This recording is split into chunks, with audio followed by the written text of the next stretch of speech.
Good morning. This hearing will come to order. I thank my colleagues and Mr. Kennedy for being here today. Mr. Kennedy, congratulations on your nomination. Throughout this process, Mr. Kennedy, you have been accessible to members and staff on both sides of the aisle and have demonstrated strong commitment to fulfilling the responsibilities of this role.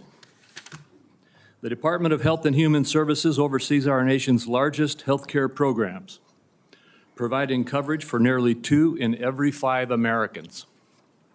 Improving Medicare, Medicaid, and CHIP, among other initiatives, presents challenges, especially in the face of a rapidly aging population, stubbornly high costs, and persistent barriers to access. However, this also provides us an opportunity to deliver bold, transformative solutions. As a committee, we share a commitment to advancing common sense, bipartisan policies that improve the delivery of health care in this country. This committee has worked to realign incentives in the prescription drug supply chain, to enhance access in rural communities, to expand the availability of telehealth and improve the broken clinician payment structure. Across these and other issues, I look forward to working with the administration to continue pursuing meaningful reforms that serve the American people more effectively and more efficiently. Too often, patients encounter a healthcare system that is disjointed and is a dysfunctional maze. Complex and bureaucratic chutes and ladders have become the norm. Meanwhile, even as healthcare spending climbs, outcomes across a range of conditions continue to decline. Mr. Kennedy, if confirmed, you will have the opportunity to chart a new and better course for the federal approach to tackling both the drivers and the consequences of our ailing healthcare system. Your commitment to combating chronic conditions that drive healthcare costs will be critical to our success. Prioritizing disease prevention and addressing the factors that fuel conditions such as diabetes, cardiovascular disease, metabolic disease, Alzheimer's disease, COPD, and cancer will save lives, reduce costs, and build a healthier, stronger country. Private sector breakthroughs from groundbreaking cancer medications to curative gene therapies also offer hope. But misguided government initiatives and market volatility risk eroding American leadership in life-saving R&D. Your advocacy for healthcare transparency has the potential to empower consumers across the country, promoting competition to enhance quality while cutting excessive spending for patients and for taxpayers. Today's hearing will provide a forum to hear more about your vision, particularly for the federal programs under this committee's jurisdiction. Mr. Kennedy, you represent a voice for an inspiring coalition of Americans who are deeply committed to improving the health and well-being of our nation. Regardless of political party, everyone in this room shares a common recognition that our current system has fallen short, as well as a common desire to make our country healthier. I look forward to today's conversation as well as your testimony, Mr. Kennedy. And now I recognize Senator Wyden for his opening remarks. Thank you very much, Mr. Chairman. The question before the Finance Committee this morning is whether Robert F. Kennedy should be trusted with the health and well-being of the American people. Committee staff have examined thousands of pages of statements, books, and podcast transcripts in a review of his record. The receipts show that Mr. Kennedy has embraced conspiracy theories, quacks, charlatans, especially when it comes to the safety and efficacy of vaccines. He has made it his life's work to sow doubt and discourage parents from getting their kids life-saving vaccines. It has been lucrative for him and put him on the verge of immense power. This is the profile of someone who chases money and influence wherever they lead even if that may mean the tragic deaths of children and other vulnerable people. Now, Mr. Kennedy is fond of saying he's not making recommendations about whether parents should vaccinate their children. He's just asking questions and giving people choices. It's a slippery tactic to dodge any real responsibility for his words and actions. And it is, in my view, absurd coming from somebody who's trying to win confirmation for a job that is entirely about making recommendations. These recommendations are going to have life or death consequences for the American people. Mr. Kennedy, if you are confirmed, your recommendations determine which vaccines senior citizens get for free through Medicare. Your recommendation will determine which vaccines are given to millions of kids. Peddling these anti-vaccine conspiracy theories as our chief health officer is going to endanger the lives of kids and seniors across the nation. Just look at what happened when Mr. Kennedy inserted himself into an anti-vaccination crisis in the island nation of Samoa. He traveled there himself to push his views and pour fuel on the fire of a measles outbreak that began due to low vaccination rates. In the end, 83 Samoans died, mostly kids, from a disease that is easily preventable. Americans cannot afford to import this experiment to our great nation. On other healthcare matters, from abortion to universal healthcare, Mr. Kennedy has changed his views so often it is nearly impossible to know where he stands on so many of the basic issues that impact Americans' daily lives. In a gobsmacking statement of irresponsibility, in November 2023, Mr. Kennedy said that he wanted to pause infectious disease research for 8 years. Mr. Kennedy has indicated he's open to restricting access to the abortion medication mifepristone, which remains a primary target of the Republican crusade against reproductive freedom. I took this on back in 1990 when I chaired the first congressional hearing on the topic. The science was clear then. It's even clearer today. Mifepristone is safe. The only reason it's under question in 2025 is because people with a political agenda have been out lying about it. Women deserve to know if Mr. Kennedy will abuse his power as our country's chief health officer to essentially implement a national abortion ban by restricting access to the safe and legal medication. Meanwhile, as the Trump budget office threw the Medicaid program into chaos yesterday, Republicans in Congress are proposing deep cuts to the program that will rip away health care from millions of Americans who count on this vital lifeline. Cuts to Medicaid of this magnitude are going to jack up the cost of health insurance. It'll shutter nursing homes and rural hospitals, deprive seniors and Americans with disabilities of home-based care.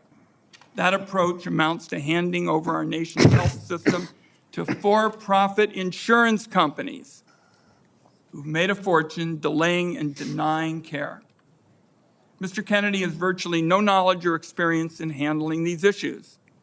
It leaves him unprepared to take on a crisis like the nation witnessed yesterday when the Trump budget office shut down the federal Medicaid payment portal. After a careful review of Robert F. Kennedy Jr.'s statements, actions, and views, materials that I have reviewed personally and closely, I've reached the conclusion that he should not be entrusted with the health and well-being of the American people. When he's taken every side of every issue, how can this committee and the American people believe he has anything to say? Let me close by saying I believe more strongly than ever, and I have specialized in healthcare during my time in public service, that we're at a turning point with regard to healthcare in America. If there's one word to describe Americans' feelings towards the healthcare system, it's disillusioned. At every single turn, people feel like they're rolling a load of dice, loaded dice, when they try to get health care. Americans are justifiably angry, fed up, and tired of a system that puts profits over patients. Instead of debating meaningful ways to improve Americans' health care, now the committee is being forced to relitigate settled science about vaccines and whether or not the federal government should help Americans get affordable health care. I know where Democrats on this Finance Committee stand when it comes to an agenda to lower costs and improve care. I must say, I cannot say the same about the nominee sitting in front of me. And let me acknowledge, finally, Mr. Chairman, Terry Mills from Portland, Oregon, who is here to represent Nurses for America, and I'd like to enter a statement from her organization into the record at this time. Thank you, Mr. Chairman. Without objection. Thank you, Ranking Member Wyden. Mr. Kennedy, in a few moments you will be given the opportunity to make your opening statement and respond to these attacks and other questions that the members of this committee have. I would say that with regard to the attack on Medicaid that we just heard, that was a false attack. It's been proven false overnight. The Medicaid portal is operating efficiently today and was never intended to be shut down. Would gentleman yield, since he's mentioned my name? There was a significant amount of time yesterday where there was bedlam across the country over the status of the Medicaid portals. I hope it's being corrected, but there were problems all through the day. There certainly were attacks yesterday. The problem has been clarified and the Medicaid portal is fully operational as we speak. Mr. Kennedy, before I turn the time over to you to share your opening statement, I would like to give you a brief introduction. The son of Senator Robert F. Kennedy and nephew of President John F. Kennedy, Robert Kennedy Jr. has been an advocate for consumers since 1985. After graduating from Harvard University, Mr. Kennedy studied at the London School of Economics and received his law degree from the University of Virginia Law School and a master's degree in environmental law from Pace University. He has founded 2 advocacy groups and has spent the last 40 years working to restore and protect children's health. He was a former independent candidate in the 2024 presidential election, and President Trump nominated him this year to be in November of 2024 to be the HHS secretary. In announcing his nomination, President Trump stated, "Mr. Kennedy will restore these agencies to the traditions of gold standard scientific research and beacons of transparency and end the chronic disease epidemic and make America great and healthy again." Before you give your opening statement, Mr. Kennedy, I have 4 obligatory questions that we ask all nominees before this committee. First, is there anything that you are aware of in your background that might present a conflict of interest with the duties of the office to which you have been nominated? All right. No, Mr. Chairman. Thank you. Do you know of any reason, personal or otherwise, that would in any way prevent you from fully and honorably discharging the responsibilities of the office to which you have been nominated? No, I do not. Do you agree without reservation to respond to any reasonable summons to appear and testify before any duly constituted committee of Congress if you are confirmed? Yes, I do. And finally, do you commit to providing a prompt response in writing to any questions addressed to you by any senator of this committee? Yes, I do. Thank you, Mr. Kennedy. And before you begin, if you would like to, you may introduce your wife and children. Yes. My wife, Cheryl Hines, is here. My daughter, Kit Kennedy, my son, Bobby Kennedy, his wife, Amaryllis Fox Kennedy, and my nephew, Jackson Hines, is here, too. We welcome you all. Thank you. You may proceed with your statement. Thank you, Mr. Chairman. Chairman Crapo, Ranking Member Wyden, and members of this distinguished committee, I'm humbled to be sitting here today as President Trump's nominee oversee the U.S. Department of Health and Human Services. I want to thank President Trump for entrusting me to deliver on his promise to make America healthy again. I also want to thank Cheryl and Kik and Bobby and all of my other children who are here today, and all the many members of my large extended family for the love that they have so generously shared. Ours has always been a family that has been involved in public service, and I look forward to continuing that tradition. My journey into the issue of health began with my career as an environmental attorney, working with hunters and fishermen and mothers in a small town in the Hudson Valley and along the Hudson River. I learned very early on that human health and environmental injuries are intertwined. The same chemicals that kill fish make people sick also. Today, Americans' overall health is in grievous condition. Over 70% of adults and a third of children are overweight or obese. Diabetes is 10 times more prevalent than it was during the 1960s. Cancer among young people is rising by 1 or 2% a year. Autoimmune diseases, neurodevelopmental disorders, Alzheimer's, asthma, ADHD, depression, addiction, and a host of other physical and mental health conditions are all on the rise, some of them exponentially. The United States has worse health than any other developed nation, yet we spend more on health care, at least double, and in some cases triple, as other countries. Last year, we spent $4.8 trillion, not counting the indirect costs of missed work. That's almost a fifth of GDP. It's tantamount to a 20% tax on the entire economy. No wonder America has trouble competing with countries that pay a third of what we do for health and have better outcomes and a healthier workforce. But I don't want to make this too much about money. It's the human tragedy that moves us to care.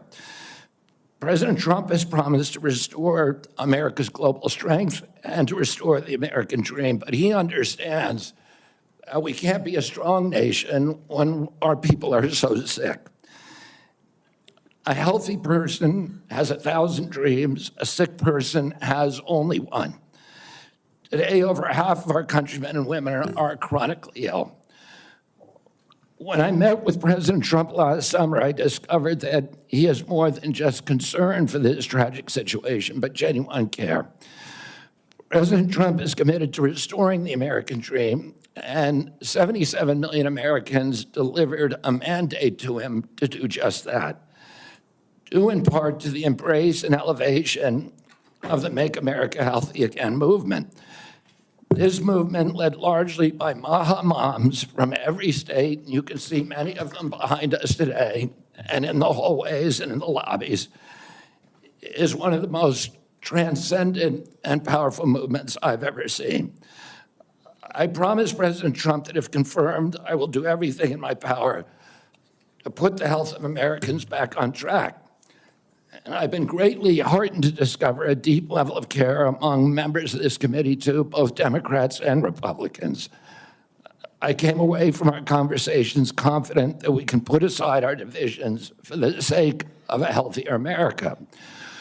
For a long time, the nation has been locked in a divisive healthcare debate about who pays. Well, when healthcare costs reach 20%, there are no good options, only bad ones. Shifting the burden around between government and corporations and insurers and providers and families is like rearranging deck chairs on the Titanic. Our country will sink beneath a sea of desperation and debt if we don't change the course and ask why are healthcare costs so high in the first place. The obvious answer is chronic disease. The CDC says 90% of healthcare spending goes toward managing chronic disease, which hits lower-income Americans the hardest. The president's pledge is not to make some Americans healthy again, but to make all of our people healthy again. There is no single culprit in chronic disease. Much as I have criticized certain industries and agencies, President Trump and I understand that most of their scientists and experts genuinely care about American health. Therefore, we will bring together all stakeholders in pursuit of this unifying goal. Before I conclude, I want to make sure the committee is clear about a few things. News reports have claimed that I'm anti-vaccine or anti-industry. I am neither. I am pro-safety.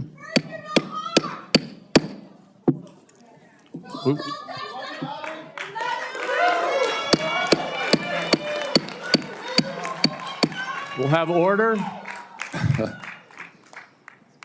Please proceed, Mr. Kennedy. I am pro-safety. I worked for years to raise awareness about the mercury and toxic chemicals in fish, and nobody called me anti-fish. And I believe that that vaccines play a critical role in healthcare. All of my kids are vaccinated. I've written many books on vaccines. My first book in 2014, the first line of it is, I am not anti-vaccine, and the last line is, I am not anti-vaccine. Nor am I the enemy of food producers. American farms are the bedrock of our culture, of our politics, of our national security. I was a 4-H kid, and I spent my summer working on ranches. I went to work with our farmers. I want to work with our farmers and food producers to remove burdensome regulations and unleash American ingenuity. AHA simply cannot succeed without a partnership, a full partnership of American farmers. In my advocacy, I've often disturbed the status quo by asking uncomfortable questions. Well, I'm not going to apologize for that. We have massive health problems in this country that we must face honestly. And the first thing I've done every morning for the past 20 years is to get on my knees and pray to God that he would put me in a position to end the chronic disease epidemic and to help America's children. That's why I'm so grateful to President Trump for the opportunity to sit before you today and seek your support and partnership in this endeavor. I will conclude with a promise. The members of this committee, to the President, and to all the tens of millions of parents across America, especially the moms, who have propelled this issue to center stage. Should I be so privileged as to be confirmed, we will make sure our tax dollars support healthy foods. We will scrutinize the chemical additives in our food supply. We will remove financial conflicts of interest from our agencies. We will create an honest, unbiased, gold standard science at HHS, accountable to the President, to Congress, and to the American people. We will reverse the chronic disease epidemic and put the nation back on the road to good health. Thank you. Thank you, Mr. Kennedy. Mr. Kennedy, I will begin. Each of us will have 5 minutes to ask you questions, and then at the conclusion of the hearing, if there are further questions, there will be an opportunity for those questions to be submitted to you, and I ask that you respond to them promptly. Mr. Kennedy, you have emphasized the importance of nutrition in preventing and managing chronic disease, improving health outcomes, and reducing health costs. I share your interest in the relationship between our diet and our well-being. And if confirmed, I look forward to partnering with you on those efforts. Would you share with the committee why you are passionate about the nutrition-oriented disease prevention and what you have learned? Yes, Mr. Chairman. I had 11 brothers and sisters. I had dozens of first cousins. I was raised in a time where we did not have a chronic disease epidemic. When my uncle was president, 2% of American kids had chronic disease. Today, 66% have chronic disease. We spend zero on chronic disease during the Kennedy administration. Today, we spend $4.3 trillion a year. With 77% of our kids cannot qualify for military service. When I was a kid, the typical pediatrician would see one case of diabetes in his or her lifetime. 40 or 50-year career. Today, 1 out of every 3 kids who walks through her office door is diabetic or pre-diabetic. And the most recent data from NIH shows 38% of teens are diabetic or pre-diabetic. Autism rates have gone from 1 in 10,000 to 1 in 1,500, depending on what studies you look at. In my generation today, 70-year-old men, 1 in 34 in my kids' generation. We've seen this explosion of autoimmune disease, of allergic diseases. This is not just an economic issue. It's not just a national security issue. It is a spiritual issue, and it is a moral issue. We cannot live up to our role as an exemplary nation, as a moral authority around the world, and we're writing off an entire generation of kids. Thank you very much. And if confirmed, how could we work together to integrate nutrition-based interventions into our healthcare programs like Medicaid and Medicare? Well, there are many ways that we can do that. The federal funding of the SNAP program, for example, and of school lunch programs could be a driver for helping kids. We shouldn't be giving 60% of the kids in school processed food that is making them sick. We shouldn't be spending 10% of the SNAP program on sugared drinks. So we have a direct ability to change things there. We also, in Medicaid and Medicare, we need to focus more on outcome-based medicine, on putting people in charge of their own health care, of making them accountable for their own health care so they understand the relationship between eating and getting sick. Most importantly, we need to deploy NIH and FDA to doing the research to understand the relationship between these different food additives and chronic disease so that Americans understand it and make sure that Americans are aware. But I don't want to take food away from anybody. If you like a cheeseburger, a McDonald's cheeseburger, or a Diet Coke, which my boss loves, and you should be able to get them. If you want to eat Hostess Twinkies, you should be able to do that. But you should know what the impacts are on your family and on your health. Thank you. Senator Wyden. Thank you very much, Mr. Chairman. Before I begin my questions, I'd like to start by entering into the record a letter the committee received from Ambassador Carolyn Kennedy outlining what she believes is Mr. Kennedy's lack of personal fitness for the office. Without objection. Mr. Kennedy, you have spent years pushing conflicting stories about vaccines. You say one thing, and then you say another. In your testimony today under oath, you denied that you were anti-vaccine. But during a podcast interview in July of 2023, you said, quote, "No vaccine is safe and effective." In your testimony today, in order to prove you're not anti-vax, you note that all your kids are vaccinated. But in a podcast in 2020, you said, and I quote, "You would do anything, pay anything to go back in time and not vaccinate your kids." Mr. Kennedy, all of these things cannot be true. So, are you lying to Congress today when you say you are pro-vaccine? Or did you lie on all those podcasts? We have all of this on tape, by the way. Yeah, Senator, as you know, because it's been repeatedly debunked, that statement that I made on the Lex Friedman podcast was a fragment of the statement. He asked me, and anybody who actually goes and looks at that podcast and will see this. He asked me, are there vaccines that are safe and effective? And I said to him, some of the live virus vaccines are. And I said, there are no vaccines that are safe and effective, and I was going to continue for every person. Every medicine has people who are sensitive to them, including vaccines. Right, so he interrupted me at that point. I've corrected it many times, including on national TV. You know about this, Senator Wyden, so bringing this up right now is dishonest. let's be clear about what you've actually done then, since you want to deny your statements. For example, you have a history of trying to take vaccines away from people.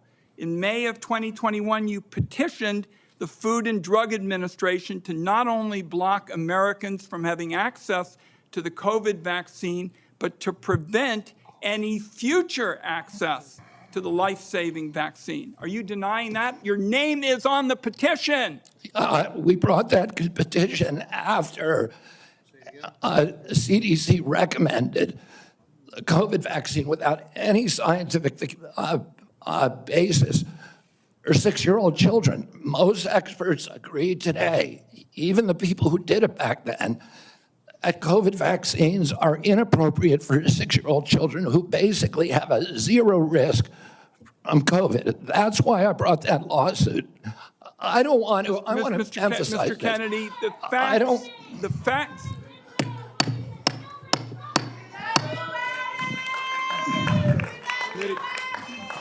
The committee will be in order. And to the audience, Senator, I'm not against if vaccine. you'll hold off for a second, Mr. Kennedy, to the audience. Comments from the audience are inappropriate and out of order. And if there are any further disruptions, the committee will recess until the police can restore order. Please follow the rules of the committee. Mr. Kennedy, you may proceed. I also want to point out that your recitation of what happened in Samoa is absolutely wrong, and you know it's wrong. We'll get to that in a moment. Right now, we're talking about the petition that you filed to block Americans from having access to the vaccine and to prevent any future access to the vaccine. Those facts are on the record. My third question to you is, you made almost $5 million from book deals, mostly promoting junk science. In 2021, in a book called The Measles Book, you wrote that parents had been, quote, misled into believing that measles is a deadly disease and that measles vaccines are necessary, safe, and effective.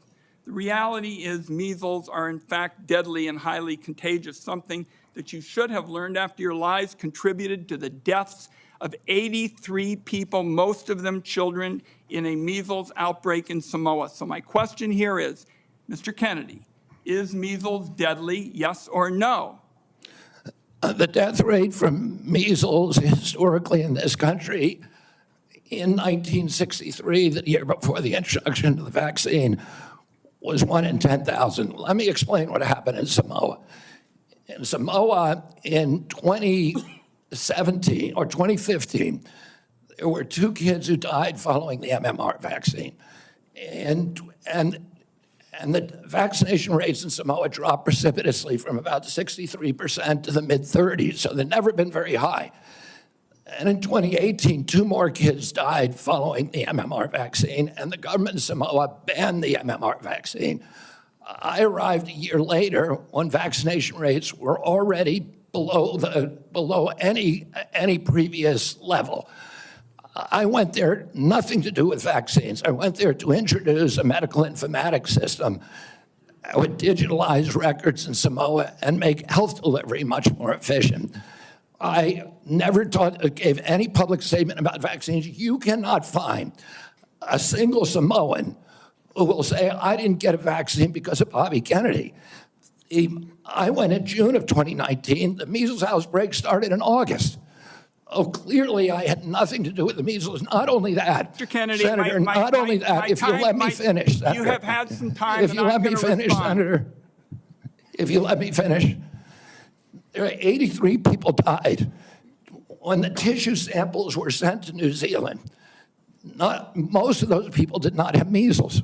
We don't know what was killing them. The same outbreak occurred in Tonga and Fiji, and no extra people died. There were 7 measles outbreaks in the 13 years prior to my arrival. I just would like to get my time back. The nominee wrote a book saying that people had been misled into believing that measles is a deadly disease. He's trying now to play down his role in Samoa. That's not what the parents say. That's not what Governor Green says. It's time to make sure that we blow the whistle on actually what your views are. At least we're starting.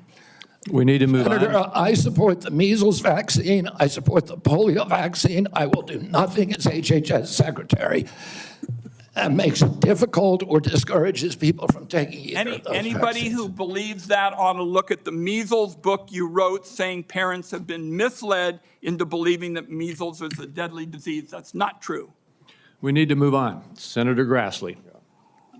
Welcome.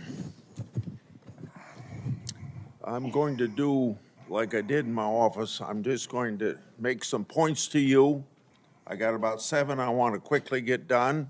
And then at the end, I'm going to ask if you disagree with anything I say and then address those things you disagree with. I'll make sure I save time for you to do that. A key responsibility of each member of Congress is oversight.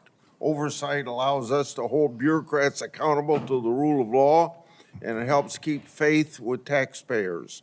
I expect HHS to provide timely and complete responses to congressional oversight. Number 2, PBMs, something you and I discussed in our office. I've been working to hold pharmacy benefit managers accountable in order to lower prescription drug prices. I expect you to work with us to hold PBMs accountable, and that may even ask in your support for legislation that's before the Congress. Drug pricing.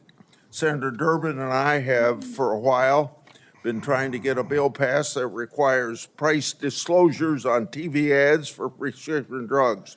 Knowing what something costs before buying it is just common sense. President Trump tried to do this by regulation in his first term.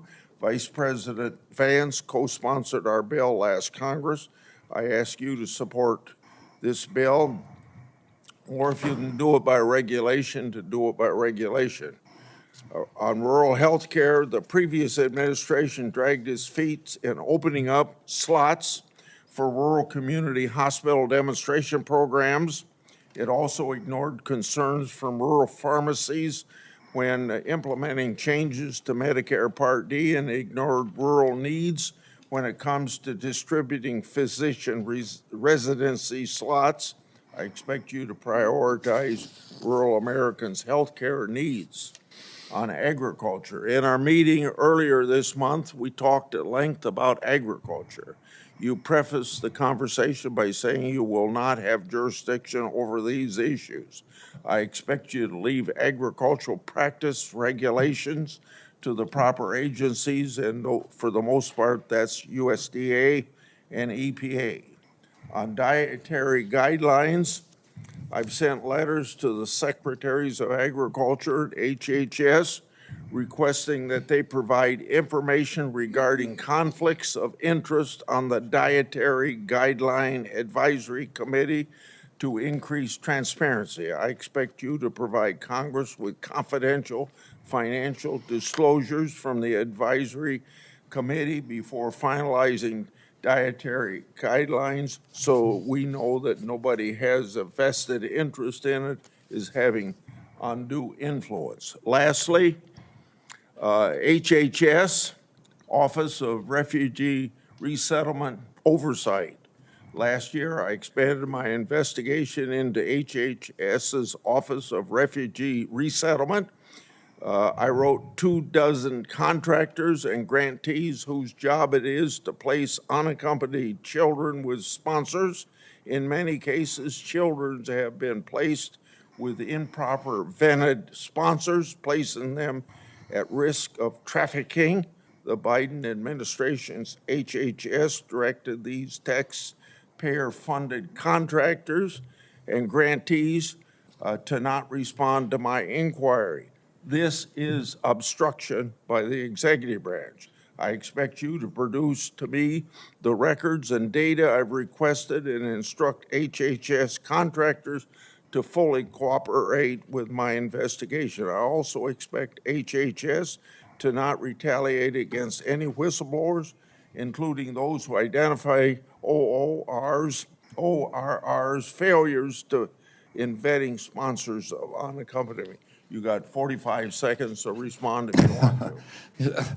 I agree with all of those provisions, Senator. My approach to administration HHS will be radical transparency. if members of this committee or other members of Congress want information, the doors are open. I've spent many years litigating against NIH and its sub-agencies, HHS and its sub-agencies, NIH, CDC, FDA, on FOIA issues, trying to get information that we, the taxpayers, paid for, and oftentimes getting back redacted copies after a year or 2 years of litigation. That should not be the case. And if Congress asks me for information, you will get it immediately. Thank you. Thank you. Senator Cantwell is next, but until she returns, I will move on to down the list, and that would be Senator Cornyn. Mr. Kennedy, welcome to you and your family, and congratulations. I appreciate Senator Grassley raising the issue of the Office of Refugee Resettlement within the auspices of Health and Human Services. I think this may surprise people, but that's actually the responsibility of HHS, the Office of Resettlement Relocation. Under the previous administration, as Senator Grassley alluded, there were roughly 500,000 children, unaccompanied minors, that were placed with sponsors in the interior of the United States. The previous administration took the position that it was not the federal government's responsibility once these children were placed with these sponsors. But the New York Times, in a series of investigative stories, pointed out that tens of thousands of these children, when they tried to follow up and find out how they were doing, whether they were going to school, whether they were being trafficked or abused, there was no answer, and they took the position it was not their responsibility. So I look forward to working with you to find those children and to make sure that they're not being abused.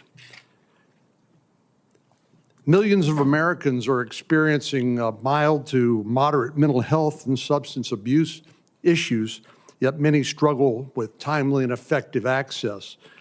Primary care physicians are most likely to be seeing these individuals as opposed to a specialist, and it makes it important that these individuals, primary care physicians, be trained in patient-centered care, which would strengthen the integration of behavioral health care with primary care services. Is this something that you are concerned about, something you'd be willing to work with us on in order to implement?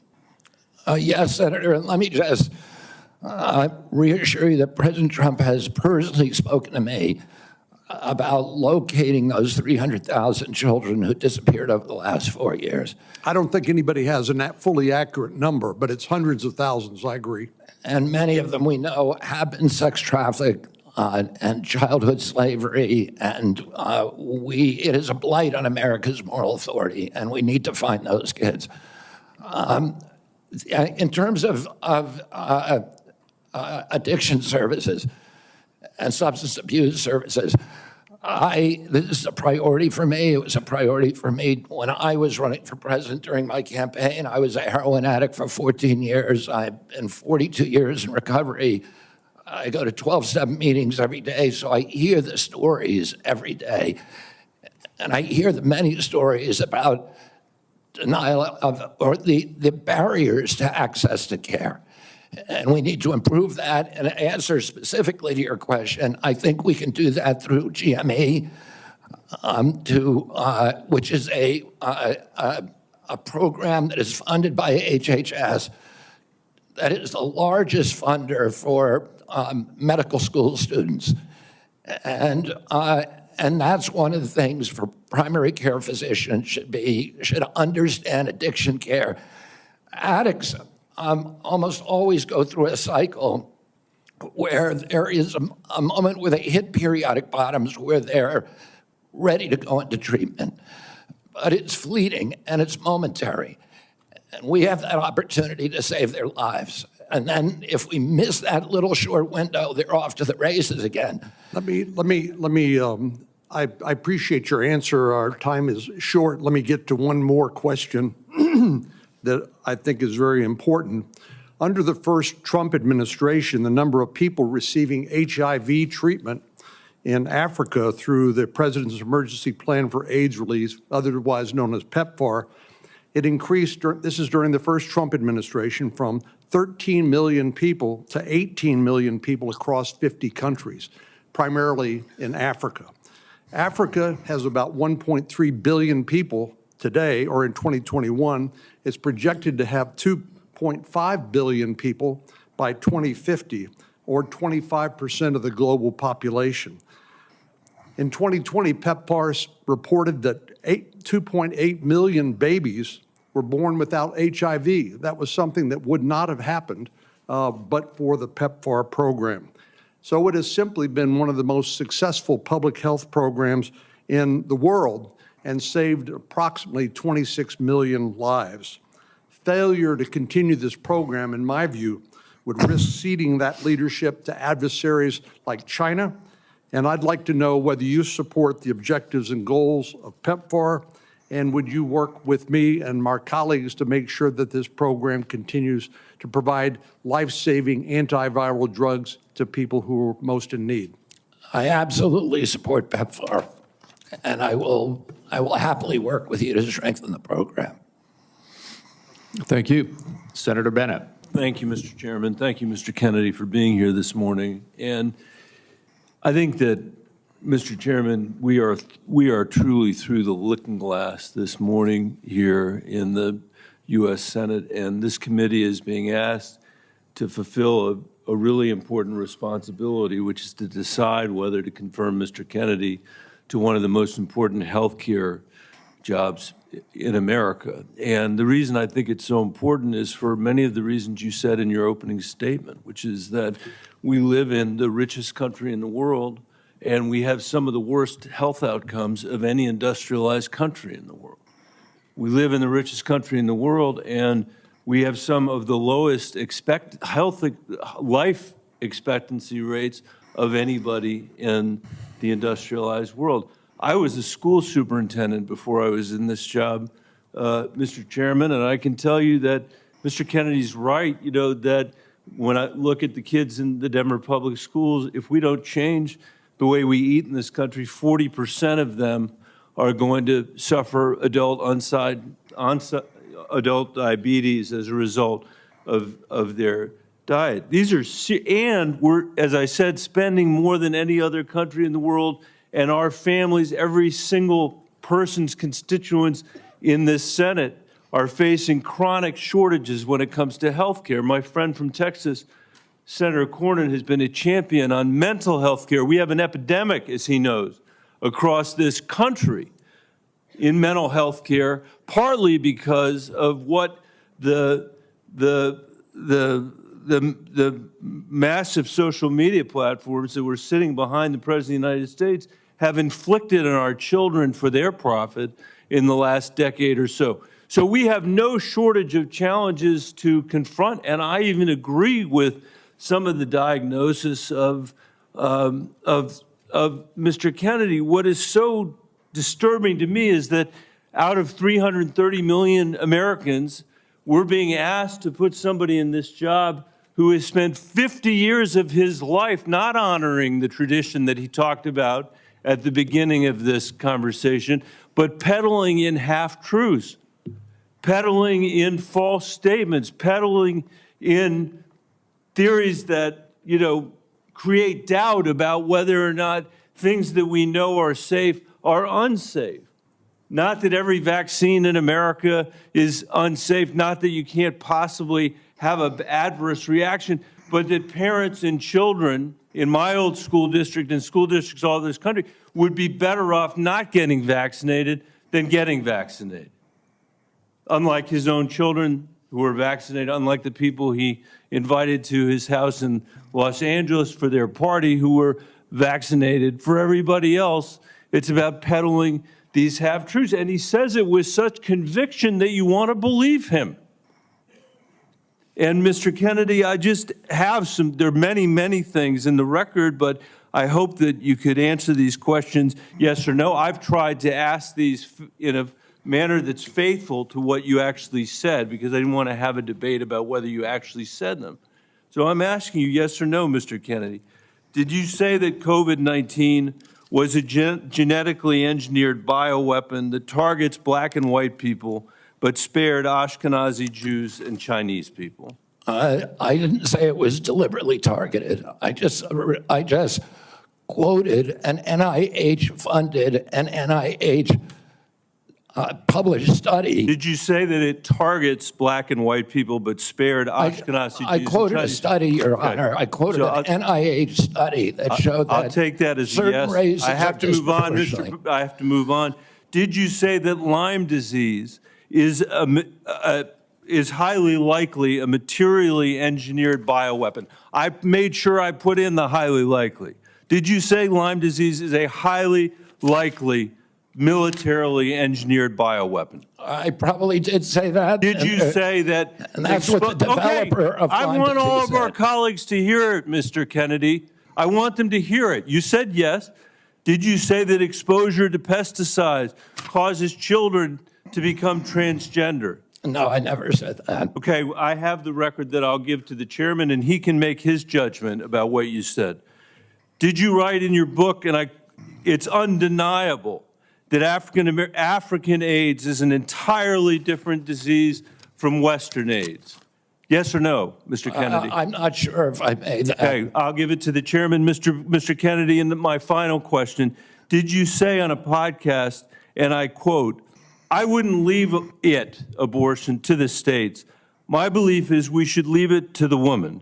We shouldn't have the government involved, even if it's full term." Did you say that, Mr. Kennedy? Senator, I believe that every abortion is a tragedy. Did you say it, Mr. Kennedy? This believe- matters. It doesn't matter what you come here and say that isn't true, that's not reflective of what you really believe, that you haven't said over decade after decade after decade, because unlike other jobs we're confirming around this place, this is a job where it is life and death for the kids that I used to work for in the Denver public schools and for families all over this country that are suffering from living in the richest country of the world that can't deliver basic health care and basic mental health care to them. It's too important for the games that you're playing, Mr. Kennedy. And I hope my colleagues will say to the president, I have no influence over him. I hope my colleagues will say to the president, out of 330 million Americans, we can do better than this. Thank you. We need to move on. Senator Cassidy. Mr. Kennedy, President Trump has sworn to protect Medicare. Republicans are exploring reforms to Medicaid that could help pay for Trump administration priorities. With this context, what will you do about dual eligibles? About, Dual eligibles. well, dual eligibles are not right now served very well under the system. Those are people who are eligible for both Medicaid and Medicare.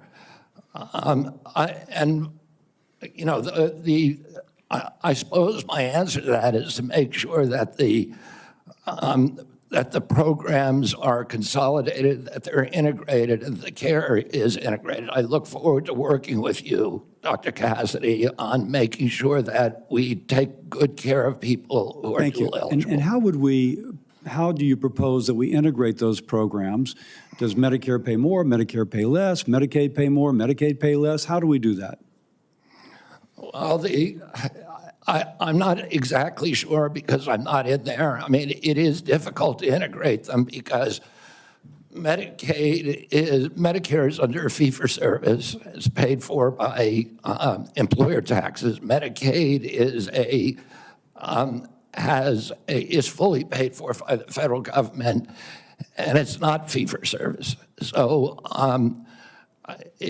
I do not know the answer to that. I look forward to exploring options with you.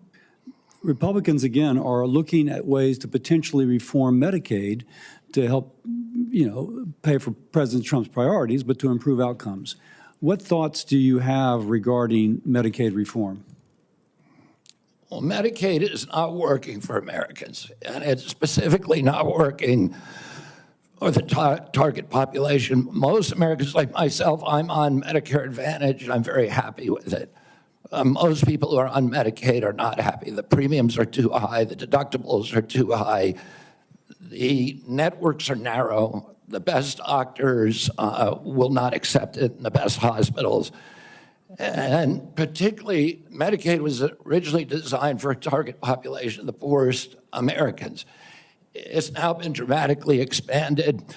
And the irony of the expansion is that the poorest Americans are now being robbed. Their services have dramatically decreased, even though we've increased the price of Medicare by 60% over the last 4 years. The target population is being robbed. With that figure said, out other options. Obviously, you've thought about that, and I appreciate that. What reforms do you recommend, again, that would improve services, I suppose, but also make it more cost efficient? Well, President Trump has given me the charge of improving quality of care and lowering the price of care for all Americans.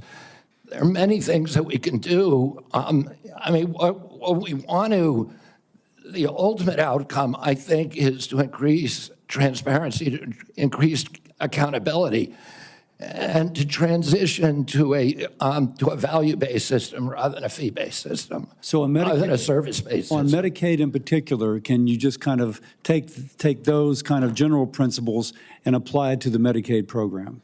You know, listen, I think that there are many, many options with telemedicine, with AI right now. And, you know, there's including direct primary care systems. We're seeing that movement grow across the country. There's one of the largest providers. So going back to Medicaid though, and speaking of these specific advances, what reforms are you proposing with these ideas vis-a-vis Medicaid? Well, I don't have a broad proposal for dismantling the program. Of course not saying that. I think what we need to do is we need to experiment with pilot programs in each state. We need to keep our eye on the ultimate goal, which is value-based care, which is transparency, accountability, access. And one more thing, going back to Medicare, you mentioned you're an MA. You mentioned earlier the Medicare fee-for-service. Do you have any kind of thoughts as to whether or not patients on fee-for-service should move into MA, or how should we handle that? Whether patients who are on Medicare and fee-for-service. traditional Medicare, Yes. that's their choice right now. I mean, we have, I think, 32 million Americans, or 30 million Americans on Medicare, on traditional Medicare, and then another 34 or 34 on Medicare Advantage, roughly half and half. And I think more people would rather be on Medicare Advantage because it offers very good services, but people can't afford it. It's much more expensive. Oh, in answer to your first question, there are all kinds of exciting things that we can be doing, including cooperatives, which President Trump has supported, including health savings accounts, which President Trump has supported. All of these things to make people more accountable for their own health. And so we'd bring the cooperatives and the health savings accounts into Medicare and Medicaid? Exactly. We try to increase those, the use of those, and to direct primary care, to continue to transition into a value-based program that is private. Americans don't, by and large, do not like the Affordable Care Act. People are on it. They don't like Medicaid. They like Medicare. And they like private insurance. We need to listen to what they would prefer to be on private insurance. Most Americans, if they can afford to be, will be on private insurance. We need to figure out ways to improve care, particularly for elderly, for veterans, for the poor in this country.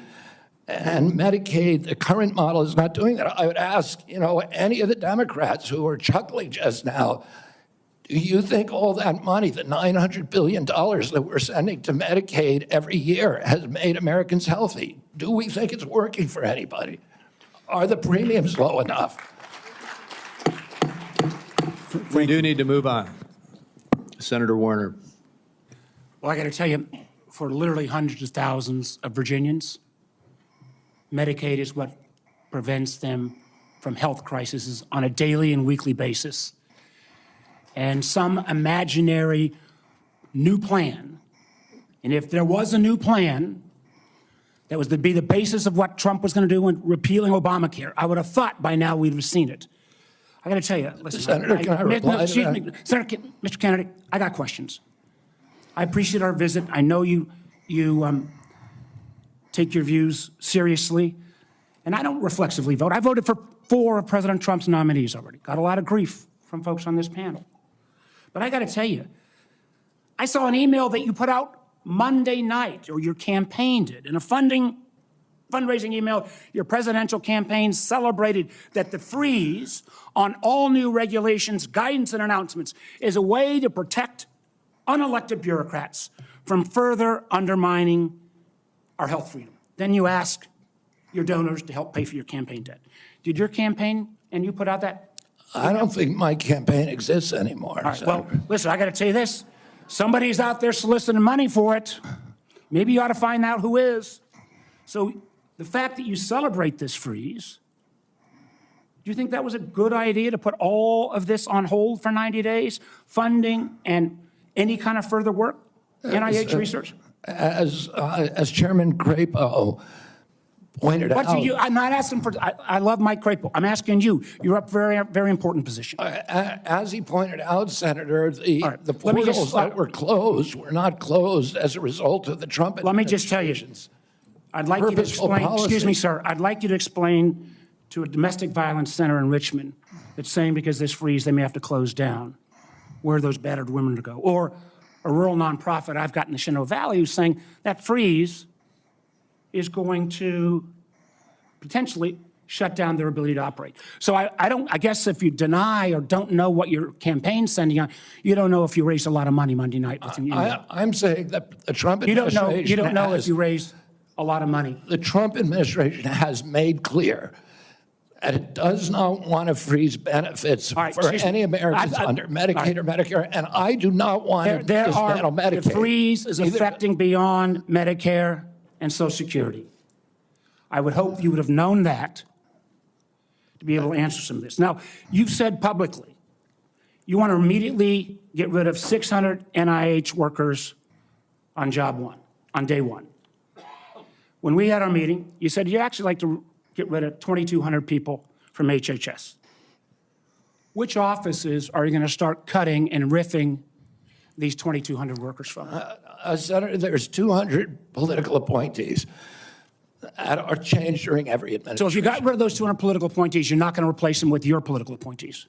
Well, President Biden this year changed 3,000 employees at HHS, 3,750 at NIH. Your 2,200, what departments are you going to pick them from? Well, the same as President Biden did when he changed 3,000 out. Let me just, I'm down to a minute 30. The chairman's been generous with colleagues on both sides. I may have to go a couple minutes over. But let me just say, so let's just answer, this would be, I hope, since you're asking to become the top healthcare official in the United States in terms of HHS, huge ramifications, and part of this job is to be the senior advisor to the president on health issues. So when we're looking at this purge and we're looking at laying off workers, when we're looking at potentially the president's illegal offer to try to buy out federal employees, which I would say to any federal employees, think twice. Has this individual in his business world ever fulfilled his contracts or obligations to any workers in the past?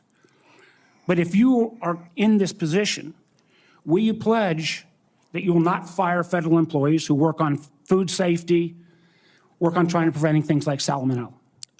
Senator, there are 91,000 employees. So that I take that as that's a simple yes. And I'm going to take that as a no. Run that agency I take that as a no. Will you actually? We talked about protecting Americans from cyber criminals. Something we need to do a lot more on. Will you commit not to fire anyone in the health arena who currently works on protecting Americans from cyber attacks in their healthcare files? I will commit to not firing anybody who's doing their job. Based on your opinion, based upon your opinion, or your political agenda, or Mr. Trump's political agenda? Based upon my opinion. So I guess that means a lot of the folks who've had any type of views on vaccines will be out of work. Will you freeze grant funding for community health centers? Will you freeze federal funds for community health centers, the way the current administration has done? The White House has made clear and no funds are going to be denied to any American for benefits in any program. Do you know what happens at community health centers? Those are direct. Are you talking about the Indian health centers? No, I'm talking about community health centers across the country. I understand that. I mean, I strongly So you're going to support- excuse Indian health centers, which is good, but others are not.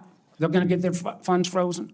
I strongly support community health centers, as does the president. He So does that mean you're not going to freeze the funding that is currently frozen? The White Or you House worked on has made freeze it? clear that none of that funding is supposed to be frozen. Sir, the direct payments are different than how the government operates. We fund the federal government down to community health centers. As a former governor, there's lots and lots of state programs that are related to health care that come from the federal government, they come down to the state, then it goes to local programs.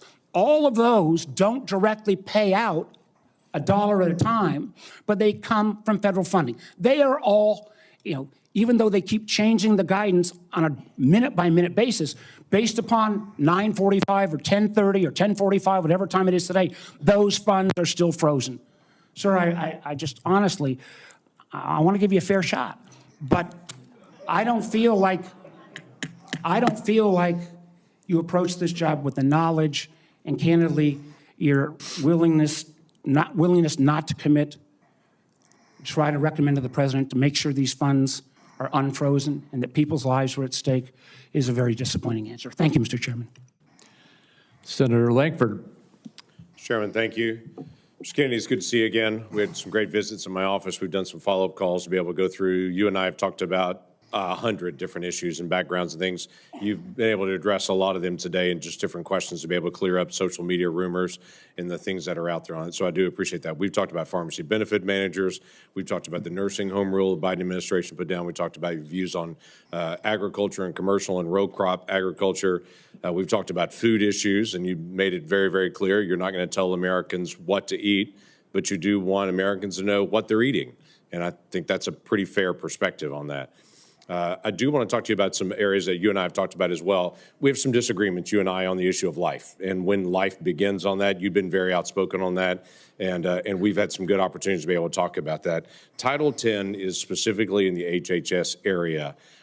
This has been an area that has been interpreted for a long time, and President Trump in the first administration interpreted that rule to say that his administration will prohibit the performance, referral for, or promotion of abortion as a part of the Title 10 program. That he made that very clear in the first administration. Obviously, that's his decision to make again on that, on how he wants to handle that, and he's made a lot of public statements on that.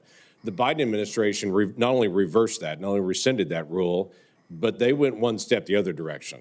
In my state in Oklahoma, as you and I have talked about, the Biden administration cut off funding to the state of Oklahoma for AIDS testing, for breast cancer screening, and for other areas of poverty health care because my state didn't promote abortion. It wouldn't provide. If my state wouldn't promote abortion in the state, we got cut off for federal funds for AIDS testing and for other things. My simple question to you is, how are you going to handle Title 10 on that? I saw how President Biden handled that in the punitive measures that came on my state for those that are in rural health care. How are you going to handle Title 10? I'm going to support President Trump's policies on Title 10. I agree with President Trump that every abortion is a tragedy.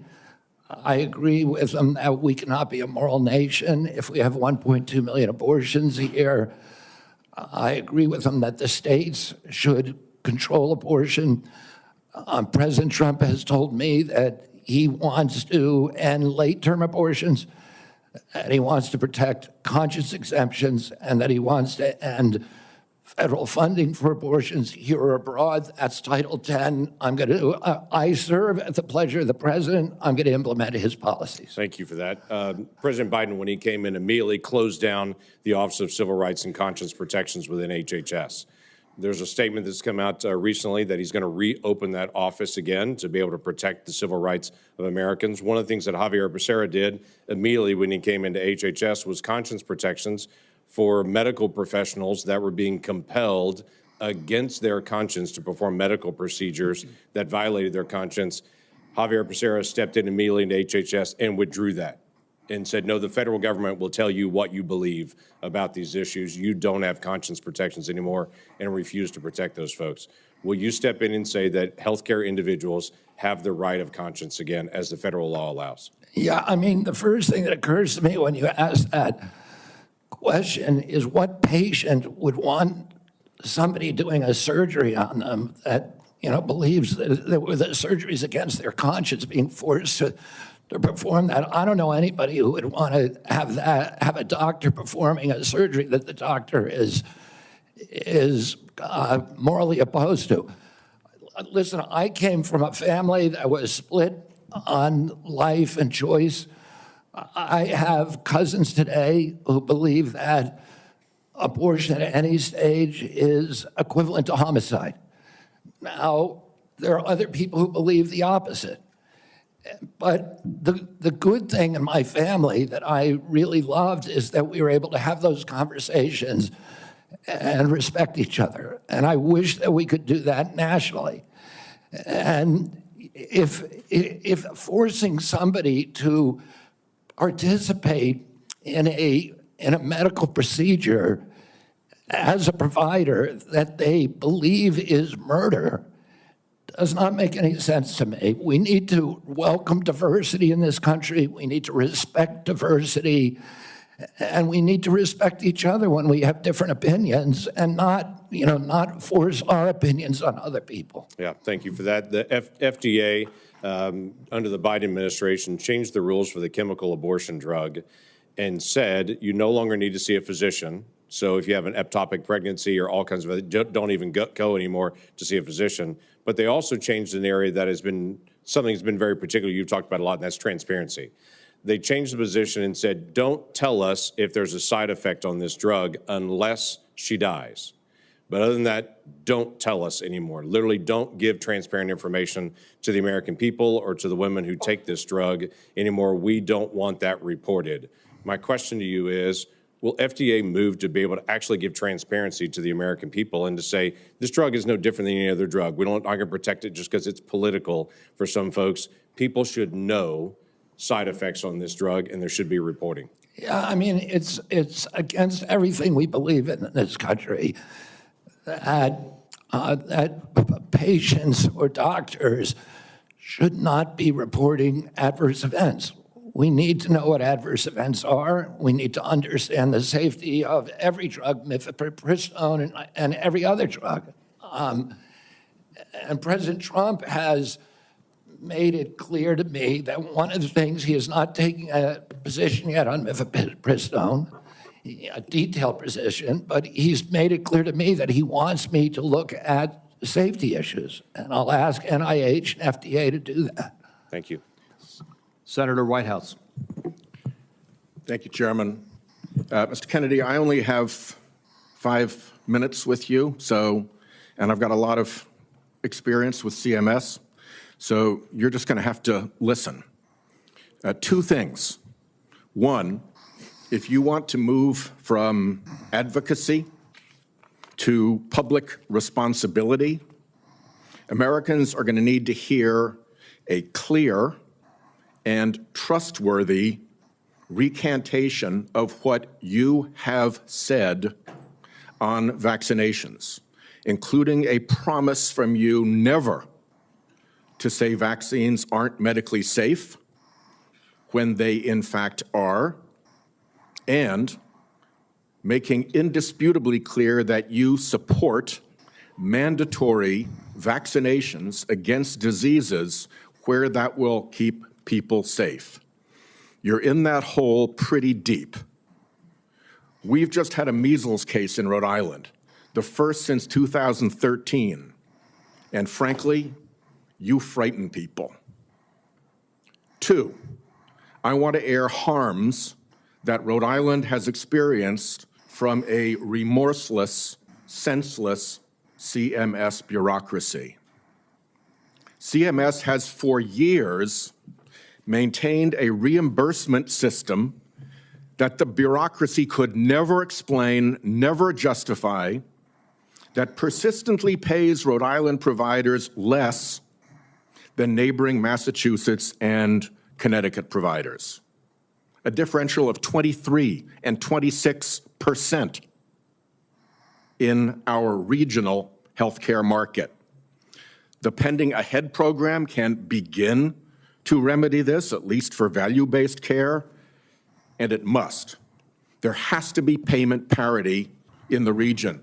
Rhode Island's healthcare system is bleeding out because we aren't paid what neighboring hospitals and doctors are paid. And the one act CMS took on this years ago was to make it worse. The CMS bureaucracy has also attacked one of the best accountable care organizations in the country, Rhode Island's Integra family doctors. Tried to throw them off the shared savings program because they said Integra, years ago, briefly, fell 137 patients short of the 5,000 patients that ACOs need. CMS wouldn't listen until a court found that to be unjustified, likely illegal, irreparable harm to this high-performing ACO and its patients, and contrary to the public interest. That must stop. Last, CMS has refused to approve waivers granted elsewhere for Rhode Island from rules that are stupid for Medicare patients who are nearing the end of their days. Here's what families see. Granny is home dying. She needs to transfer to a nursing home, and Medicare insists on putting her 3 days and 2 nights in a hospital. Expensive, frightening to Granny and the family, and stupid. Granny's home dying and can't get palliative and curative care together. Inhumane and stupid. Granny's home dying and can't get home care if she can still get out into the yard or be driven to see the shore, to see Narragansett Beach, say, one more time, to recall childhood memories before she dies. Inhumane and stupid. Granny's home dying and the family's exhausted. And the respite care benefit is not to send a nurse or a caregiver, but to stuff Granny in an ambulance and haul her off to a hospital. Some respite. It's all expensive, frightening, inhumane, and stupid. But the insensate CMS bureaucracy takes a court order to be awakened to the harm they cause. I have had enough. CMS should let Rhode Island try humane end-of-life care through CMMI. Let's see if it works at a state.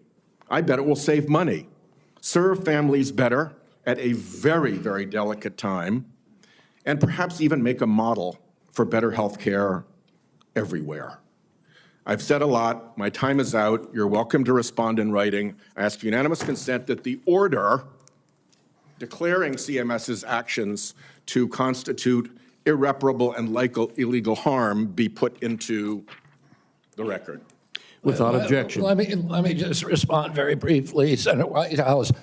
I'm an implacable enemy of tyrannical, insensate bureaucracies and stupid rules, and I will work with you to make CMS responsive to the needs of Rhode Island and to remedy those disparities that you talk about. I am familiar with the Integra Health plan, and it is the template for what we ought to be doing is a value-based plan. And I look forward to you to making sure that we create pilot programs like this. Unfortunately, that can be Mr. Chairman, reproduced around the country. Unfortunately, Mr. Chairman, one of the things I've learned in my tenure in the Senate is that a nominee saying that they're willing to work with me amounts to exactly 0. We need to get this fixed. Thank you. Well, I guess at that point, then, we will move on to Senator Daines. Mr. Chairman, thank you. Mr. Kennedy, I'm glad to see you here this morning. I listened to your opening remarks, and you mentioned that you want to make HHS the gold standard of science. I have found my engagements with you, both behind closed doors in my office, as well as listening to you publicly, to be very thoughtful and science-based. I applaud that. I thank you for that. And I realize this will likely be a very partisan vote on this committee and on the Senate floor. But let the record state there are 3 medical doctors on this side of the dais. I'm a chemical engineer. We believe in science. I'm thankful that you do too, and you made that comment in your opening remarks. I want to talk about agriculture for a moment. We talked about our common love for Montana. You've been to Montana many times. It's a wonderful state. A lot of folks have discovered it. They watch the show Yellowstone, and people are coming and moving into our state, but it's an amazing place. But as you know, agriculture is our top economic driver in Montana. We produce some of the highest quality crops, the best livestock in the country and the world. Our farmers and our ranchers are truly some of the most effective environmental stewards in ensuring we have a safe food supply chain in the world. I share your view that protecting the integrity and safety of our food supply is of utmost importance. I appreciate the research happening in places like Montana State University to help farmers produce resilient, healthy, and safe crops, as well as their agricultural practices. You mentioned you were a 4-H kid growing up. I think our 4-H kids and our FFA kids are some of the best kids in America. My question for you, Mr. Kennedy, is if confirmed, as I'm listening to my farmers and ranchers talk about the future, will you commit to working collaboratively with partners at USDA, at the relevant federal agencies, as well as our Montana farmers and ranchers before implementing any policy that might affect or impact food supply? Absolutely will make that commitment. I have, as I shared with you, a personal commitment and a long career working with farmers. I want to make sure I understand the very, very narrow margins, the slim margins that American farmers and ranchers are dealing with.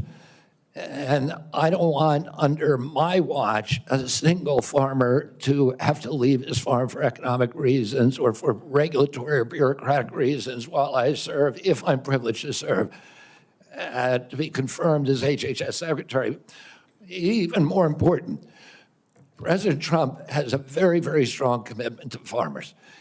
President Trump is probably historically, in modern history, the best farm president in our history.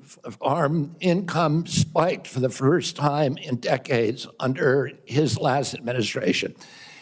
He got solid support from farmers across the country. Farm country is Trump country. Farmers across the country supported him during this election. He has specifically instructed me that he wants farmers involved in every policy, and that he wants me to work with Brooke Rollins at USDA to make sure that we preserve American farmers, that all of our policies support them. Mr. Kennedy, thank you. And if confirmed, I look forward to having you and Brooke Rollins out to Montana to spend some time with you. our You have farmers. my commitment to come there anytime, particularly during ski season or hunting season. Deal. I want to shift gears for a moment. As we discussed in the meeting we had in my office, mifepristone was approved in 2000. The FDA has been under scrutiny and brought to court for failure to properly assess this drug, as well as subsequent deregulations Senator Langford described that have occurred over the past 25 years. Some of these deregulations included ending the requirement that these drugs be prescribed by a doctor, ending reporting requirements for adverse events, and allowing these pills to be obtained through the mail. In fact, the FDA's own prescribing label mentioned that 3 to 5% of women taking this drug end up in the emergency room. My question is, if confirmed as Secretary of HHS, will you commit to working with the FDA Commissioner to review these deregulatory actions that are threatening the safety of women? I All right, sorry, Senator. As I said to Senator Langford, I think it's immoral to have a policy where patients are not allowed to report adverse events and where doctors are discouraged from doing that. President Trump has asked me to study the safety of mifepristone. He has not yet taken a stand on how to regulate it. Whatever he does, I will implement those policies, and I will work with this committee, make those policies make sense. Thank you, Mr. Kennedy. Senator Hassan. Thank you, Mr. Chair and Ranking Member Wyden, and welcome, Mr. Kennedy, and to your family as well. I want to start with a couple of concerns I have, and just briefly on Medicaid. States share in the funding of Medicaid. Millions of disabled children in this country are alive because of Medicaid. Millions of people with addiction in this country are in recovery because of the services provided to them by Medicaid. And millions of chronically ill people who, until Medicaid expansion was enacted, who couldn't get health care and therefore couldn't work because they were too sick, got health care through Medicaid expansion, then went back to work, and now they're on private insurance. So those are some facts about Medicaid that you might want to brush up on. Now, I'm also extremely concerned about your endorsement of radical fringe conspiracies that, if implemented at HHS, would put American families' lives at risk. Vaccines are one of our greatest public health triumphs. And you don't need, I'm not talking about abstract medical science. One of the people who helped raise me was my grandfather, who was a pediatrician. He practiced medicine in this country from 1921 until the mid-1980s. And I heard details about the difference those vaccines made in saving lives in the children who were under his care. Vaccination has helped to eradicate many deadly diseases in the United States, including polio and smallpox, something we should be proud of as Americans. I am extremely concerned that as Secretary, you would be able to halt critical vaccine research and to exploit parents' natural worries by advising them not to vaccinate their children. This will lead to more children getting sick, and some will even die.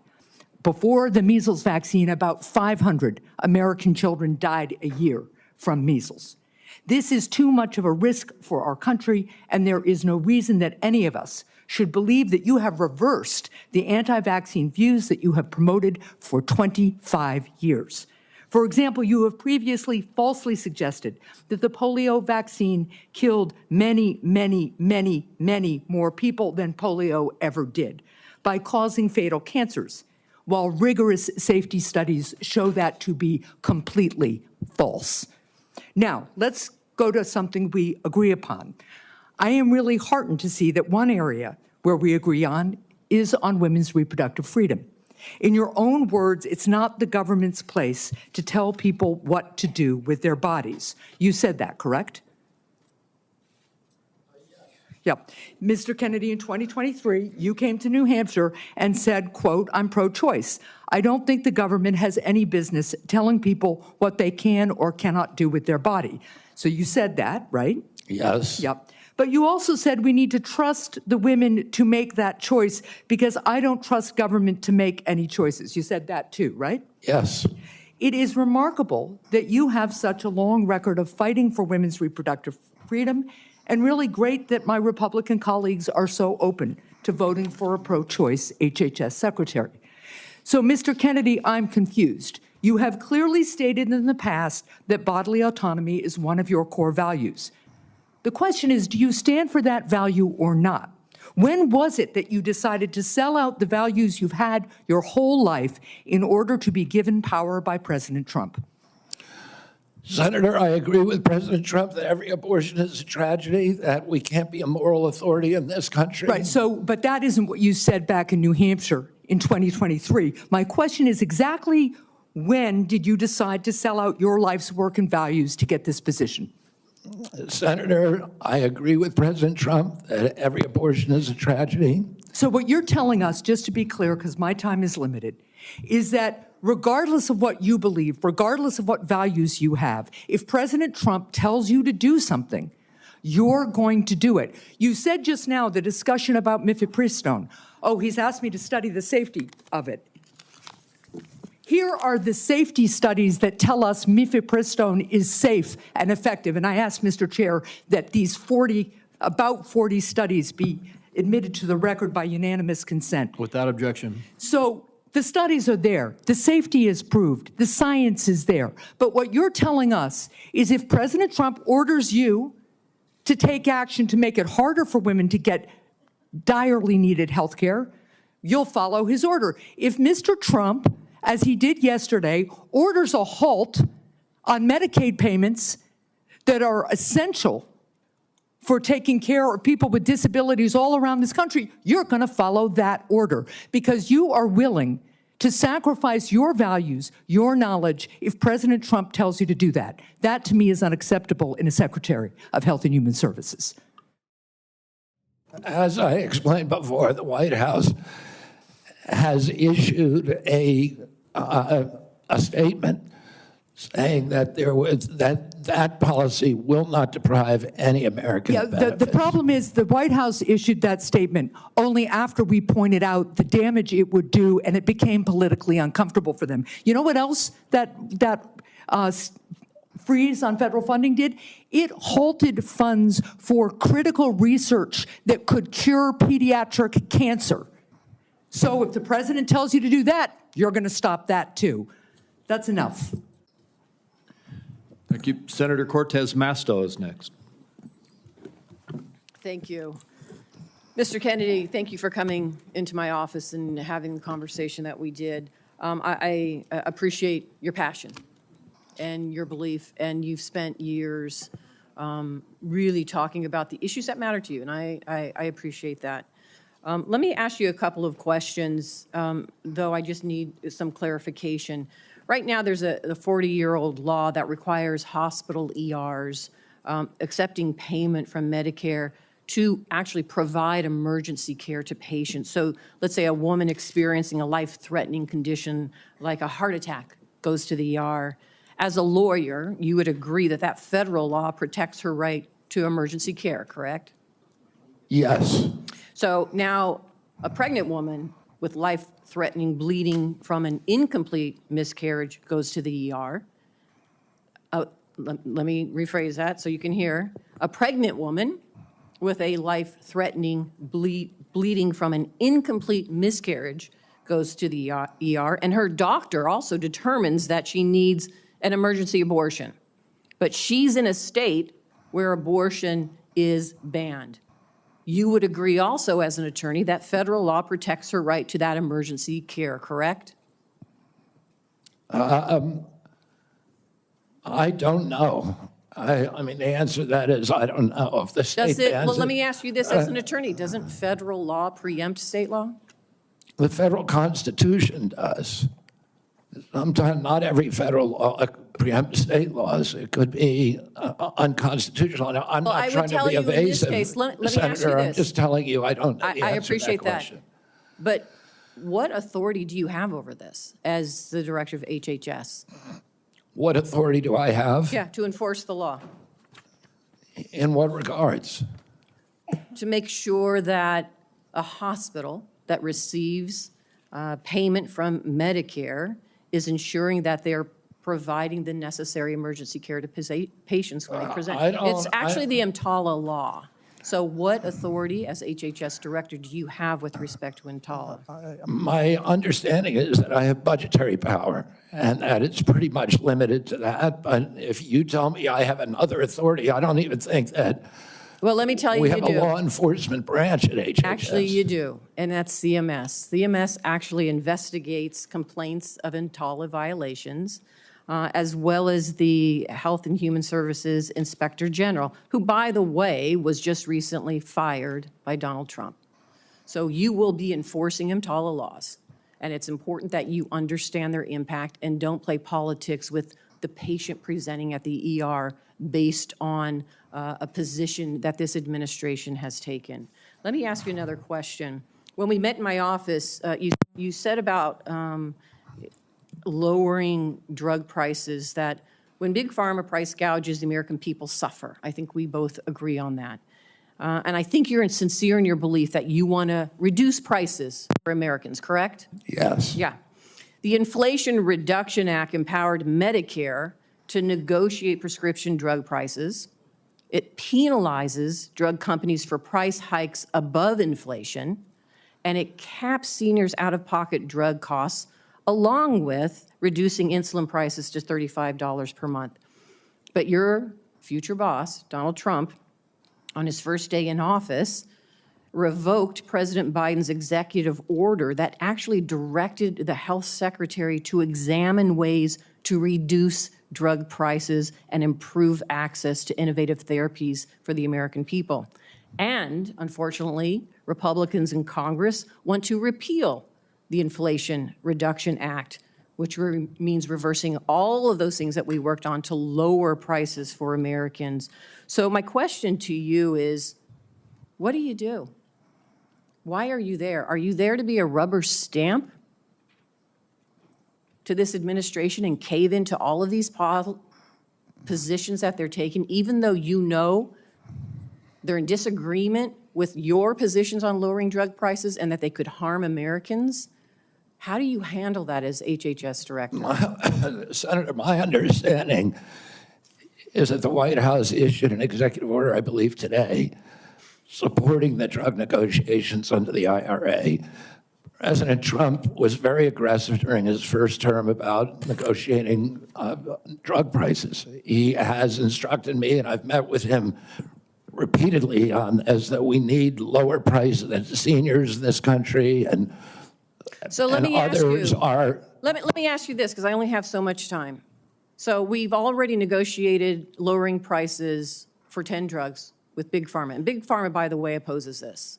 They have not only are asking for a pause, they have filed lawsuits, but we've already negotiated the first 10 drugs.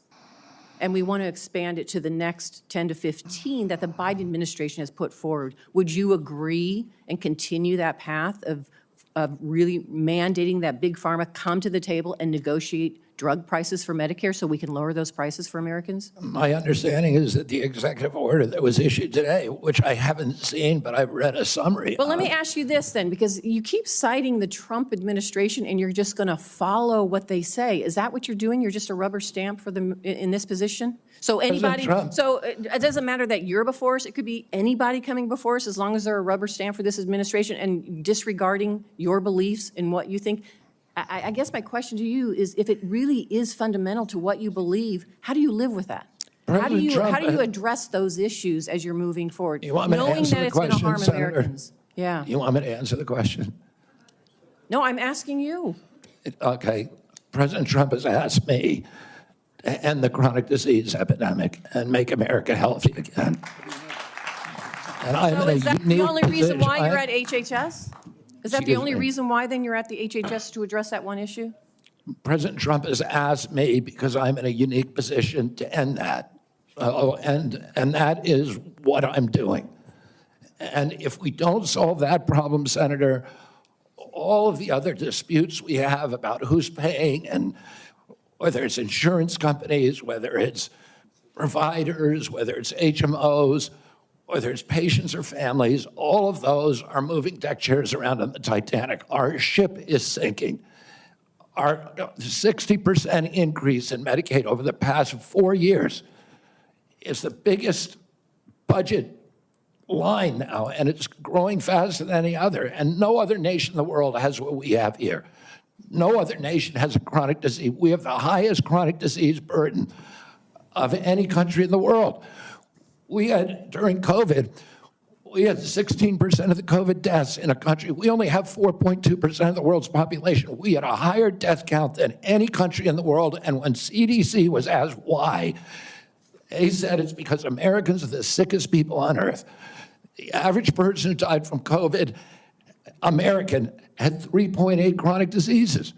This is an existential threat economically, to our military, to our health, to our sense of well-being. And it is a priority for President Trump. And that's why he asked me to run the agency. And if I'm privileged to be confirmed, that's exactly what I'll do.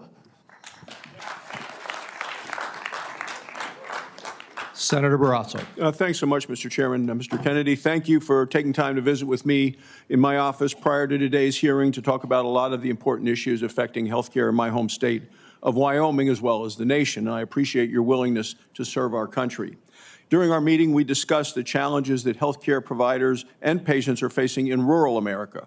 Financial obstacles facing rural hospitals, workforce shortages, issues of OBGYN, and then new regulations that are painful that have come out of the Biden administration are hurting our ability to provide nursing home staffing. So let me start, if I could, with rural hospitals and the closures of hospitals like that. There are a lot of challenges facing hospitals in rural communities and frontier areas. We have 33 hospitals in Wyoming. 26 are really located in various locations, often hard to get to. Weather impacts them. 6 of the hospitals are at risk of closing. 2 are at immediate risk of closing in the next 2 years. 10 have had to cut available services. And this is a concern of rural hospitals in both Republican and Democrat states, either way, bipartisan. Critical that the workforce challenges, financial challenges that we're facing are addressed. Can you commit to working with us on a plan to address the critical nationwide issue of rural health care? Yes, yes, Senator. And I would say that during my visits, I visited almost 60 senators so far. And the most common unifying, I would say, issue among both Democrats and Republicans, there were 2. One was PBM reform, and the other is rural hospitals. And, our nation made a commitment over 100 years ago to put up a hospital within 30 miles of every American. We generally succeeded in doing that. It's absolutely critical. It's life-saving.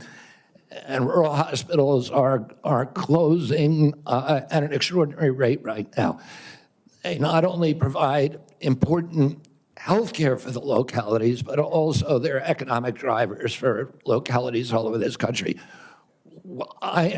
President Trump is determined to end the hemorrhage of rural hospitals, and he's asked me to do that through use of AI, through telemedicine, which these are innovations that I saw the other day.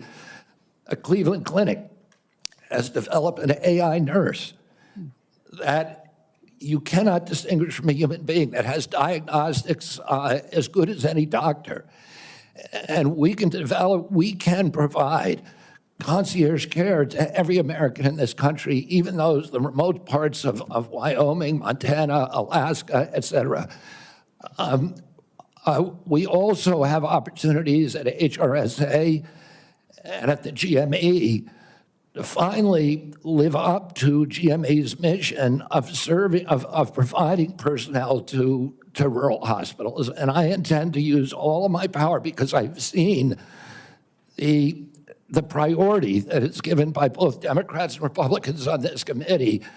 I intend to make that a priority if I'm privileged to be confirmed. Well, I appreciate it, because often with financial strains on a local hospital, one of the common services to be cut in rural hospitals is maternity services. So now we have women in Wyoming having to drive over 100 miles to access care.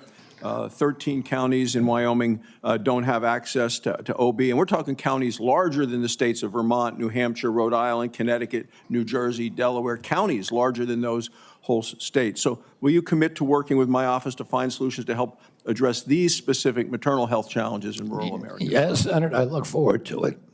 Another issue we specifically spoke about with this harmful Biden administration rule that have really been bad for our rural nursing homes. And it's a rule that would triple the registered nurse requirements in nursing homes. This is going to lead, there just aren't enough registered nurses in our state to be able to comply with this. This would lead to nursing home closures across our state. Will you commit to working with me to fix this serious problem that it was a result of a rule that came out by the Biden administration, who clearly doesn't understand rural America? Yes, Senator, I think the rule was well-intentioned, but as you've said, and I've heard from many rural senators, it will be a disaster for their states. Some of the nursing homes, these are staffing rules that require 24-hour staffing by medical professionals. Some of the nursing homes in rural areas simply do not have the available personnel or the economics to be able to do that.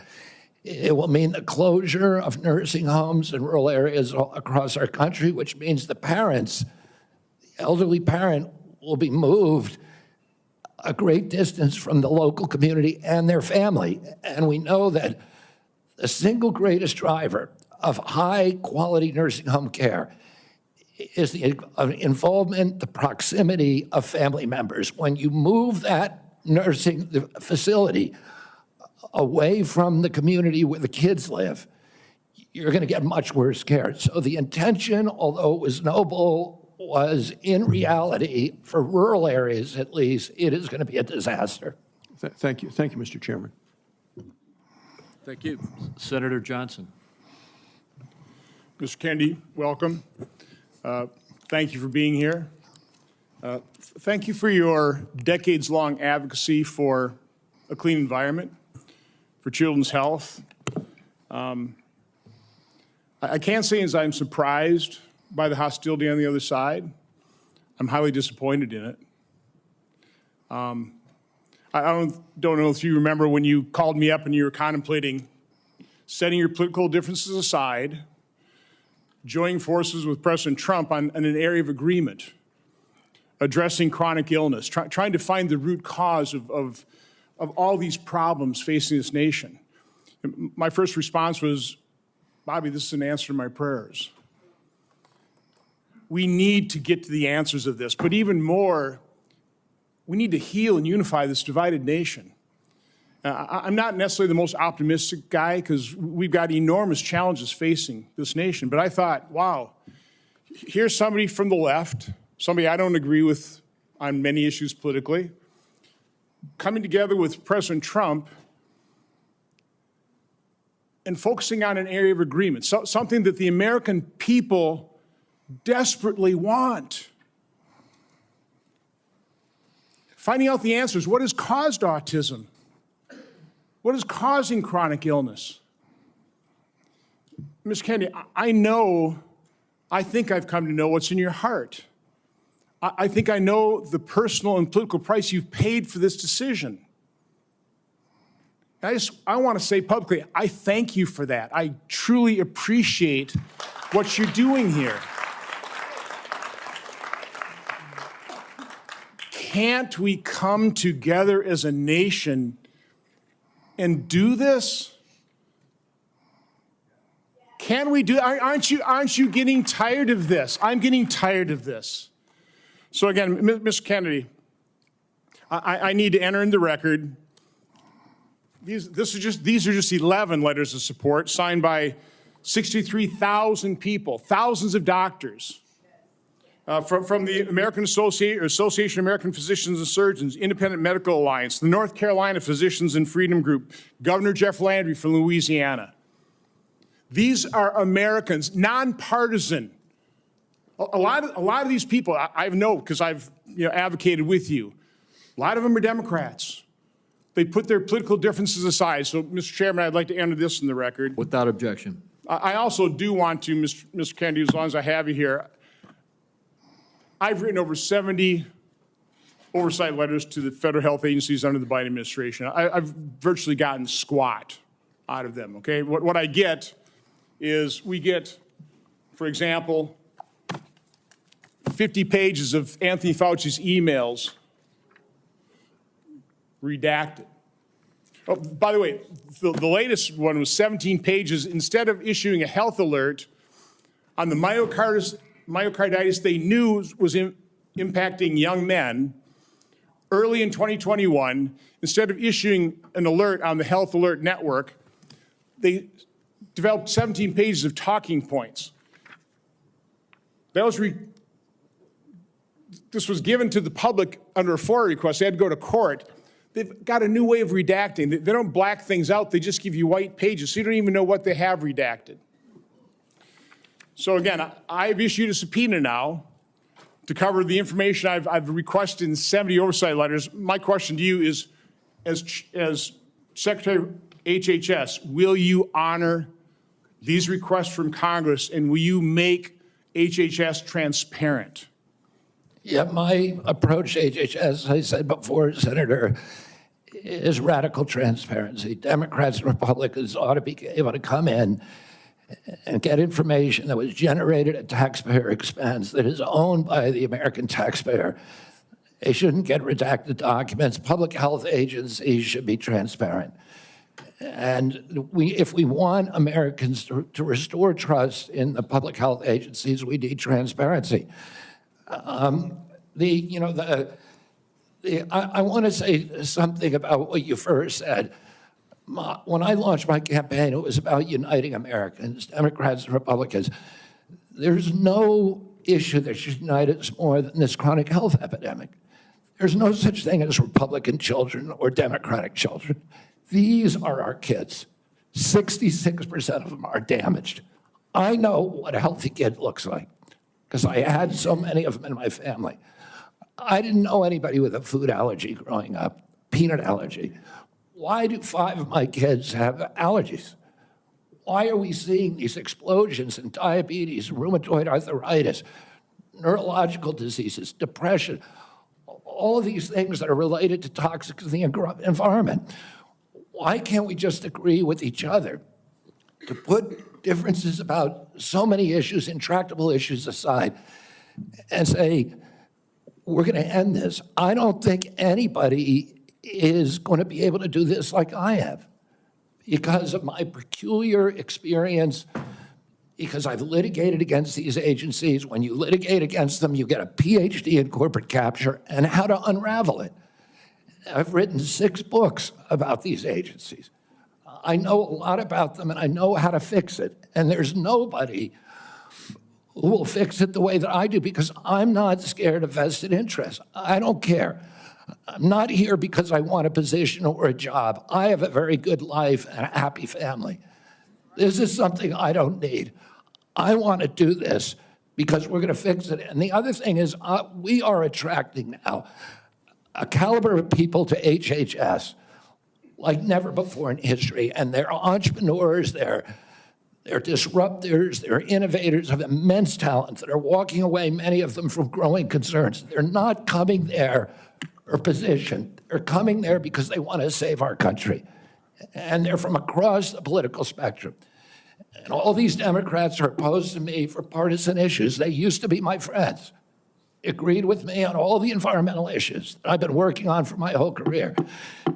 Now they're against me because anything that President Trump does, any decision he makes, has to be lampooned, derided, discredited, marginalized, vilified. We need to move on. Senator Warren. Thank you, Mr. Chairman. So, Mr. Kennedy, I want to start with something that I think you and I agree on, and that is that Big Pharma has too much power in Washington. You've said that President Trump asked you to, quote, clean up corruption and conflicts. Sounds great. You've said that you will, quote, slam shut the revolving door between government agencies and the companies they regulate. That also sounds great. So here's an easy question. Will you commit that when you leave this job, you will not accept compensation from a drug company, a medical device company, a hospital system, or a health insurer for at least 4 years, including as a lobbyist or a board member? Can you just repeat the last part of the question? Can I commit You're to not what? going to take money from drug companies in any way, shape, or form. Who? Me? Yes, you. Oh. Yeah, I'm happy to commit to that. Okay, good. That's what I figured. I said it's an easy question to start with. And I think you're right on this question. I don't think any of them want to give me money, by the way. Let's keep going. You're right because to say yes, because every American has the right to know that every decision you make as our #1 health officer is to help them and not to make money for yourself in the future. So I want to talk more about money. I'm looking at your paperwork right now. In the past 2 years, you've raked in $2.5 million from a law firm called Wisner Baum. You go online, you do commercials to encourage people to sign up with Wisner Baum to join lawsuits against vaccine makers. And for everyone who signs up, you personally get paid. And if they win their case, you get 10% of what they win. So if you bring in somebody who gets $10 million, you walk away with $1 million. Now, you just said that you want the American people to know You can't be bought. Your decisions won't depend on how much money you could make in the future. You won't go to work for a drug company after you leave HHS. But you and I both know there's another way to make money. So, Mr. Kennedy, will you also agree that you won't take any compensation from any lawsuits against drug companies while you are secretary and for 4 years afterwards? Well, I'll certainly commit to that while I'm secretary. But I do want to clarify something because you're making me sound like a shill. I put together that case. I did the Science Day presentation to the judge on that case to get it into court, the Daubert hearing. Mr. Kennedy, it's just a really simple question. Yeah, You've taken in $2.5 million. I want to know if you will commit right now that not only will you not go to work for drug companies, you won't go to work suing the drug companies and taking your rake out of that while you're a secretary and for 4 years after. It's just... I'll commit to not taking any fees from drug companies while I'm secretary. No, I'm asking about fees from suing drug companies. Will you agree not to do that? You're asking me to not sue drug companies, no, and I'm not going to agree to that, drug Senator. Companies as much as you want. I'm not going to agree to not sue drug companies or anybody. So let's do a quick count here of how, as Secretary of HHS, if you get confirmed, you could influence every one of those lawsuits. Well, let me start the list. You could publish your anti-vaccine conspiracies, but this time on U.S. government letterhead, something a jury might be impressed by. You could appoint people to the CDC vaccine panel who share your anti-vax views and let them do your dirty work. You could tell the CDC vaccine panel to remove a particular vaccine from the vaccine schedule. You could remove vaccines from special compensation programs, which would open up manufacturers to mass torts. You could make more injuries eligible for compensation even if there is no causal evidence. You could change vaccine court processes to make it easier to bring junk lawsuits. You could turn over FDA data to your friends at the law firm, and they could use it however it benefited them. You could change vaccine labeling. You could change vaccine information rules. You could change which claims are compensated in the vaccine injury compensation program. There's a lot of ways that you can influence those future lawsuits and pending lawsuits while you are Secretary of HHS, and I'm asking you to commit right now that you will not take a financial stake in every one of those lawsuits so that what you do as Secretary will also benefit you financially down the line. I'll comply with all the ethical guidelines. That's not the question. You and I, you have said You're asking me, Senator, you're asking me not to sue vaccine pharmaceutical companies. Yeah, you are. That's exactly what you're doing. Look, no one should be fooled here. As Secretary of HHS, Robert Kennedy will have the power to undercut vaccines and vaccine manufacturing across our country. And for all of his talk about follow the science and his promise that he won't interfere with those of us who want to vaccinate his kids, the bottom line is the same. Kennedy can kill off access to vaccines and make millions of dollars while he does it. Kids might die, but Robert Kennedy can keep cashing in. Senator, I support vaccines. I support the childhood schedule. I will do that. The only thing I want is good science, and that's it. How about then say you won't make money off what you do as Secretary of HHS? Before we go to Senator Tillis, I think it would be important for me to make it very clear that Mr. Kennedy has gone through the same Office of Government Ethics process as every single other nominee in the Finance Committee this year and in previous administrations. In addition to listing his assets, including the items that you've identified, he has signed an ethics letter that has been reviewed by the Office of Government Ethics concerning any possible conflict in light of its functions and the nominee's proposed duties.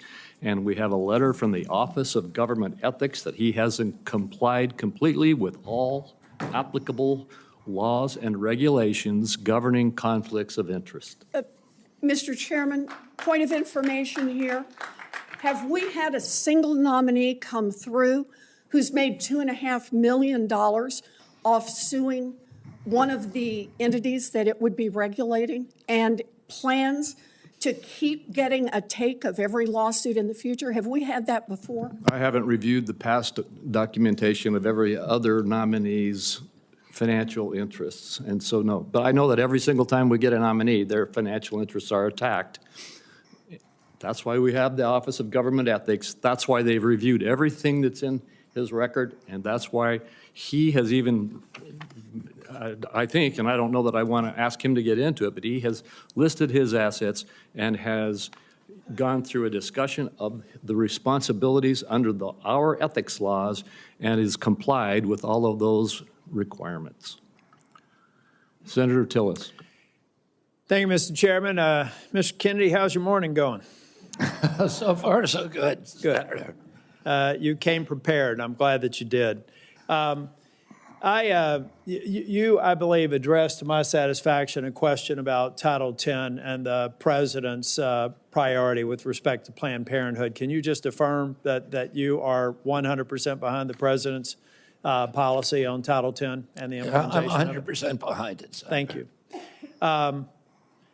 You know, it's amazing to me that people, well, first off, you need to understand I was in a judiciary hearing this morning. It's very clear to me that some of these nominations are going to be shirts and skins. So no matter what you answer in the affirmative, they're going to ask you one more question so that you won't be able to answer in the affirmative. That's just the way the game gets played when we have nominees like yourself. So I think you're handling yourself well. I got a real quick question for you. Are you a conspiracy theorist? That is a pejorative, Senator, that's applied to me, mainly to keep me from asking difficult questions of powerful interests. I was told that I was a conspiracy theorist. That label was applied to me because I said that the vaccines, the COVID vaccine, didn't prevent transmission and it wouldn't prevent infection, when the government was telling people, Americans, that it would. I was saying that because I was looking at the monkey studies in May of 2020. I was called a conspiracy. Now everybody admits it. I was called a conspiracy theorist because I said red dye caused cancer. And now FDA has acknowledged that and banned it. I was called a conspiracy theorist because I said fluoride lowered IQ. Last week, JAMA published a meta-review of 87 studies saying that there's a direct inverse correlation between IQ loss. All right, so I'm going to assume I could go on for about a week. Is there any one of them that you can say, you got me? That really was a conspiracy theory, or are you in a position to submit for the record? I think it'd just be helpful for every one of these narratives for you to submit that maybe for the record. You said something about SNAP lunch. I was in the State House in North Carolina before I came here, and anytime I'd go visit an elementary school, the first thing I would do is go to the trash cans in the cafeteria. And what we have now are kids that are not eating the food because the dictates of the federal government have made it something that they don't want. But they say, well, it's a healthy alternative. It has processed materials in it, and it's not particularly attractive to them. So they throw it away. Trash cans full of food that these kids didn't eat. So then what do? They go eat snacks, or they go eat or they drink a sugared drink. The SNAP program, everything you've said about the SNAP program, I agree with. I think that we should be very, very strict about that, and it's going to make some people uncomfortable in the food manufacturing segment, produce healthy foods that we can put in the SNAP program. That's the way to address it. But we also need to look at the school health program. I was PTA president 22 years ago at my daughter's high school, and I feel like we've got these kids that need help. We've got to guide them through a process. Many of them are probably on Medicaid, and Medicaid's failing them. Everybody here says Medicaid is sacrosanct. Nobody's admitted that Medicaid is not producing positive health outcomes. Is that your problem in Medicaid right now, the program or the outcomes? Is the outcomes. We're spending $900 billion in our people are getting sicker every single year. Yeah, so And anybody who's President Trump building wants people to have it, Americans to have high-quality insurance. That's what anybody he's- who's building a case for the status quo of Medicaid is by extension saying that they're happy with the outcomes. I think it's unacceptable. I do have a question for you on Project Warp Speed. We supported the CARES Act. We had 97 people in the U.S. Senate vote for it. Everybody here. There was only one member of Congress that voted against it, I believe. And Project Warp Speed had CDC, FDA, NIH, and BARDA very much in the mix. Now, some people think that you're going to come in here and insert yourself into those agencies in a way that's never been done before. Let's say that they're a part of a future Project Warp Speed. Is it your intent to go in and do something that's never been done before, based on my staff's research, and insert yourself in a discussion that the scientists are dealing with in those different agencies? No, Senator. What I want to do is, I'm not a scientist. I want to empower scientists. I want to make sure that science is unobstructed by vested or economic interests.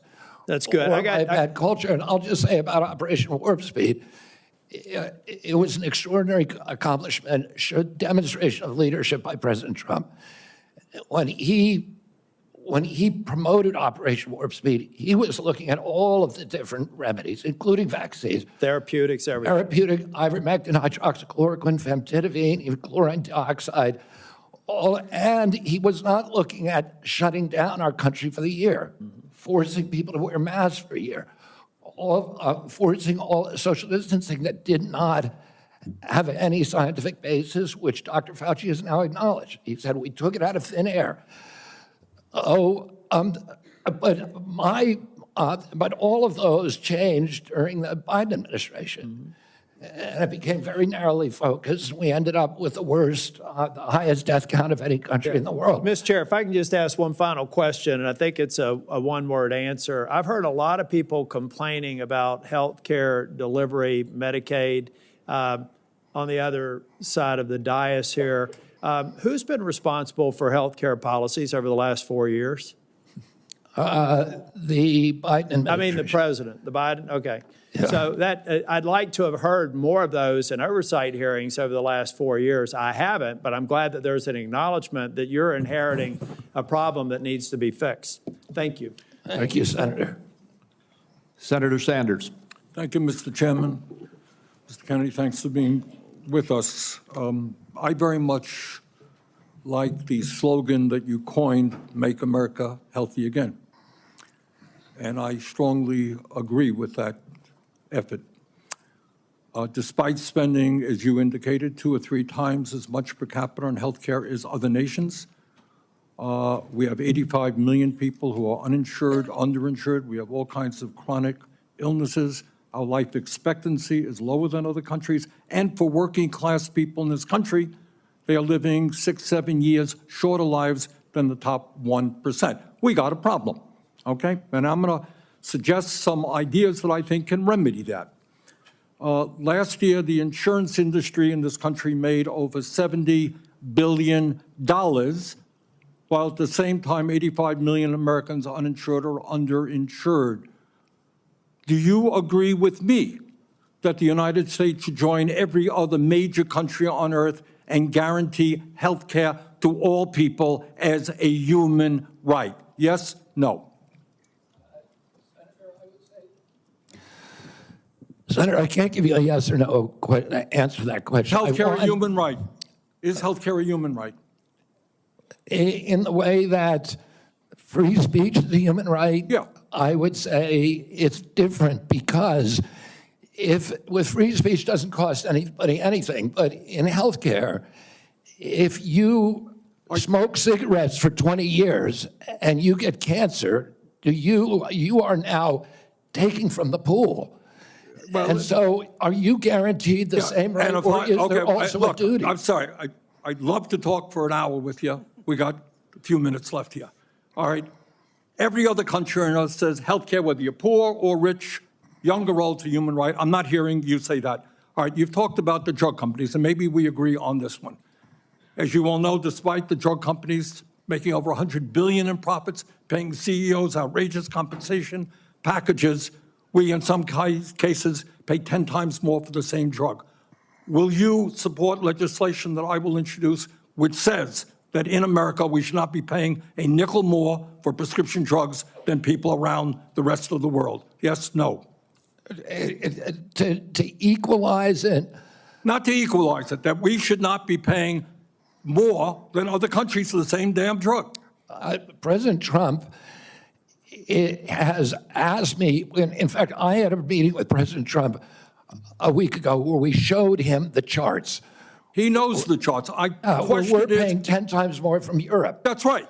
And are you going to commit to us that you will end that absurdity? I think in principle we can. We should end that disparity. Good. Okay. That's great. All right. I happen to believe that climate change is real, it's an existential threat, and it is a healthcare issue. Donald Trump thinks that it is a hoax originating in China. Question is, in your judgment, is climate change a hoax or is it real, causing devastating problems? President Trump and I, from the beginning, from our first meeting, agreed to disagree on that issue. I believe climate change is existential. My job is to make Americans healthy again. All right, you believe that, you disagree with Trump, you don't think climate change is a hoax, is what I'm hearing. My job here is to make I'll just ask you that, Americans Mr. Kennedy, not a trick question. I answered your question, Senator Sanders. Okay, you disagree with the president on that. I answered your question. Okay. I'm going to pick up on a point that Senator Hassan made. Look, there is no question that abortion is a divisive issue in this country. I would say a majority of the people are pro-choice. There's a strong minority who are pro-life. A year and a half ago, you went to New Hampshire, running for president, gave a speech, and you talked about government should not tell a woman what she can do with her own body. That's her choice. Now, I think everybody on that side is pro-life. I think everybody here is pro-choice. I have never seen any major politician flip on that issue quite as quickly as you did when Trump asked you to become HHS secretary. Tell me why you think people should have confidence in your consistency and in your word when you really made a major U-turn on an issue of that importance in such a short time. Senator, I believe, and I've always believed, that every abortion is a tragedy. But you told the people in New Hampshire that it was their right. All right, let me do a last question here because I'm running out of time. I think the gist of what you're trying to say today is you're really pro-vaccine, you want to ask questions.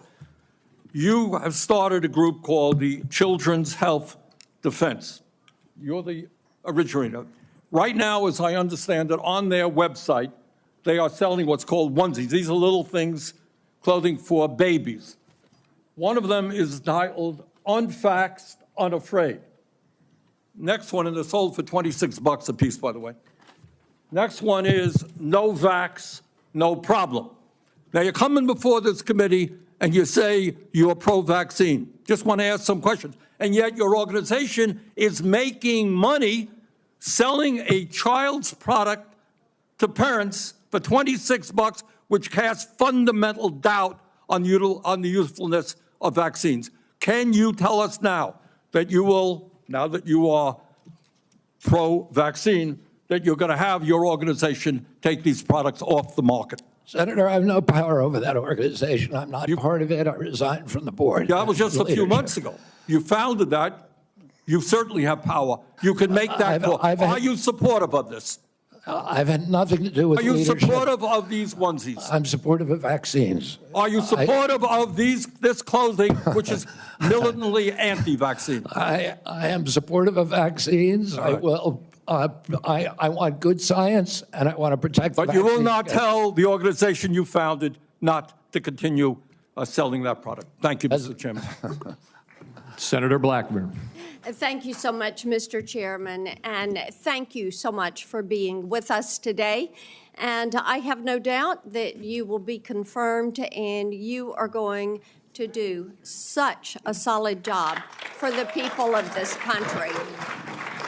And I do have several issues I wanted to talk with you about, and didn't have time to cover them all when we met prior to the meeting, but rural health care is very important to me and the people of Tennessee. 78 of our 95 counties are rural counties.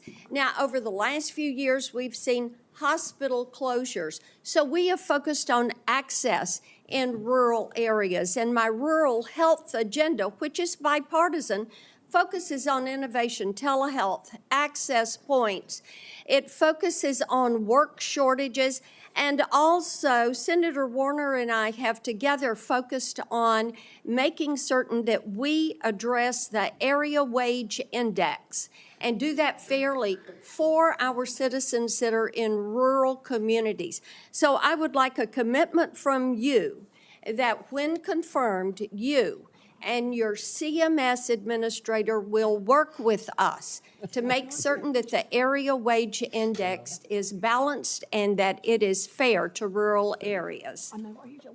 Senator, both Dr. Oz and myself recognize that rural health care is in crisis in this country, and that is catastrophic for our entire country. And I talked a little bit about my commitment to rural health earlier in this hearing.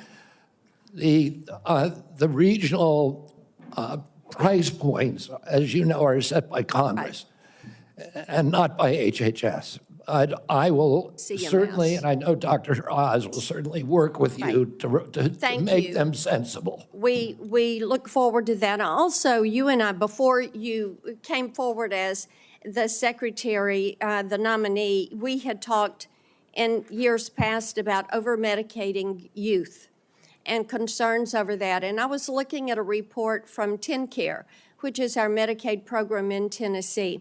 And I was concerned when I saw a number that TennCare had spent $90 million in 2024 alone on ADHD. This was 417,000 of our children. And $90 million, to me, that is heartbreaking, what is happening there. So how will you prioritize oversight of prescribing practices while promoting alternative solutions such as counseling, behavioral therapies, community-based interventions for our youth? Exactly, and that's the solution. 15% of American youth are now on Adderall or some other ADHD medication. Even higher percentages are on SSRIs and benzos. We are not just over-medicating our children, we're over-medicating our entire population. Half the pharmaceutical drugs on earth are now sold here. 70% of the profits from pharmaceutical companies are from the United States, even though we only have 4.2% of the world's population. Not only that, but a recent study by Cochrane Collaboration founder Peter Ghosh found that pharmaceutical drugs are the third largest cause of death in our country after heart attacks and cancers. Oh, they're not making us healthier. We need community health initiatives. We need access to treatment. We need exercise. We need better food. Okay, let me talk to you about one of those access points in treatment. And this highlights a problem we have in the federal Medicaid law. Since Medicaid's enactment, states have been prohibited from using Medicaid funds for care provided by institutions for mental disease. We refer to them as IMDs. These are psychiatric hospitals, residential treatment facilities with more than 16 beds. This is a discriminatory exclusion, and it denies payment for medically necessary care based on the illness that is being treated, and it has perpetuated unequal coverage in mental health care. So if you're confirmed, when you're confirmed, will you commit to working with me on repealing this discriminatory exclusion and ensuring equal access to mental health care for Medicaid beneficiaries? Yes, Senator. Thank you so much. I've got a question on PBM reform, one on artificial intelligence in healthcare. In the interest of time, I will yield back. I look forward to seeing you help make us healthy again. Thank you, Senator.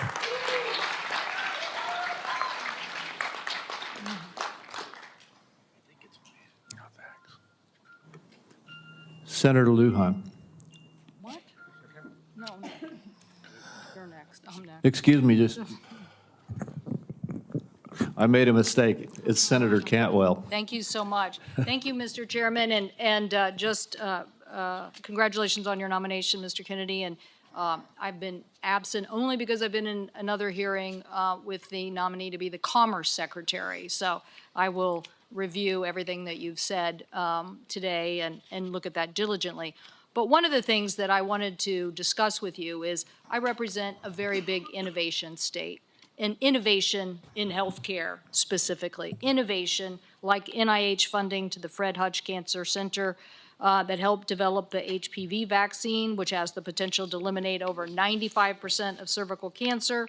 NIH also funds a lot of jobs and grants, nearly 11,000 people in the state of Washington, and over $1.2 billion worth of grants. So while I agree with you on healthy foods, I definitely am troubled by the medical research side of innovation and some of the things that you have said. In fact, this issue about laying off 600 employees at NIH, or giving the fact that, to quote, give infectious disease a break for 8 years. So we've had a chance to talk about this a little bit, but the most striking example of this is when COVID hit. And we were the first in the nation. We had the first case, and it really was the fast response by the University of Washington that really helped save lives. So I just want to know that, are you aware of how harmful these issues could be for public health?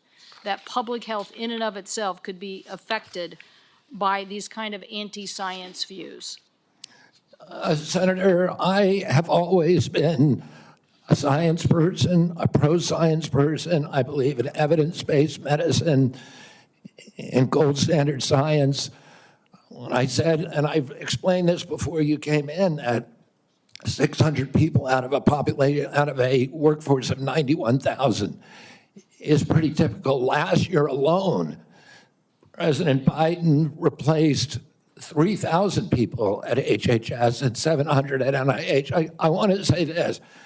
I said give infectious disease a break because that's been the principal preoccupation. Infectious disease, chronic disease is 92%, accounts for 92% of deaths in this country, and almost nothing is studied at NIH about the etiology of our chronic disease epidemic. But right now, the money is going to infectious disease. But I get your point. It's an interesting point. The problem is we had to respond, and it's actually the Gates Foundation and a flu cohort that figured out what was wrong, and that we had an outbreak of COVID that was going beyond the very first case. And so we had to build a very fast response. So I take this too. The University of Washington has conducted groundbreaking stem cell research on fetal tissue. To me, I know there's probably a lot of people that may not agree with this, but we're making regenerative heart tissue now at the University of Washington. So yes or no, do you commit to protecting stem cell research for scientific agencies if confirmed? I will protect stem cell research. Stem cell research today can be done on umbilical cords, and you don't need fetal tissue. You'll protect the laws that are on the books today and the research that's done. My job is, Senator, to enforce the laws. Okay, so I want to move to PBMs because PBMs are driving up drug prices. And one of the biggest things that we need to do here, I think, in a new administration is get a handle on everything that is driving up prices and lower them. The report found that PBMs generated $1.4 billion from spread pricing. That is where they are able to basically set the price, not reimburse pharmacies, and then pocket the rest. We've had bipartisan legislation in several different committees now to get at this. What do you think the solution is? I think one of the really notable achievements of this panel was the PBM legislation that they put together in a bipartisan way. I haven't met a single senator, well, actually one only, but of the 60-odd senators that I talked to, all of them talked about PBMs and how important it was, and President Trump during his first administration, pushed through a law or pushed a law to give transparency to PBMs. It got overruled during the Biden administration. Luckily, this panel is resuscitating that. President Trump is absolutely committed to fixing the PBMs. My time is running out, so I just want to clarify.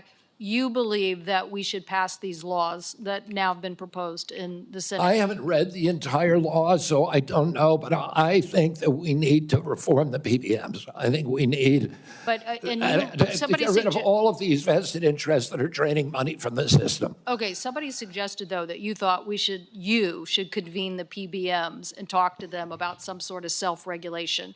So I am trying to distinguish between these people who basically are doing illegal activities and ripping off, really, they're creating pharmacy deserts in my state. So I'm asking you whether you believe that we have to legislate in this area. Again, I'm not being evasive. I just don't know exactly what the law says. I met with the PBMs. I met with pharma. My job is to meet with all the stakeholders. I've been meeting with stakeholders for 40 years. People I was suing, you want to hear from the other side. Well, that doesn't mean I would let the PBMs write their own ticket. Okay. I think I support the efforts of this committee to come up with bipartisan legislation. President Trump wants to get the excess profits away from the PBMs and send it back to primary care, to patients in this country, to high-quality health care. I'll ask you for the record, since my time's expired, to look at the legislation that came out of the Commerce Committee that defines the legal activities that they are doing to drive up prices, and get us an answer for the record. Thank you, Mr. Chairman. In principle, I support that legislation. Thank you. And let me just tell you the list as we have to move forward to the ending here. Senator Lujan will be next, followed by Senator Marshall, Senator Warnock, Senator Smith, Senator Young, and Senator Welch. And let me say again, Mr. Chairman, this is a matter of such importance. A number of my colleagues would like a second round, and I think it would be important to offer, say, a modest amount of additional time to get into this on both sides. I know I have some questions, but I want my colleagues to have the opportunity to raise their concerns as well. Well, I've said, as I have indicated to you, Senator Wyden, I'm not going to do a second round. I have been very generous with the senators. I think almost every single senator has had 7 minutes at least. And I will give you a second, as is our practice between the two of us. I'll then divide my time up with my colleagues. Okay, you are welcome to do that. Thank you. Senator Lujan. Thank you, Mr. Chairman. Mr. Kennedy, when we met, you stated to me that it is not your goal to take away programs that work for Americans. Do you stand by that statement? Yes, Senator. Mr. Kennedy, do you know how many Americans rely on Medicaid?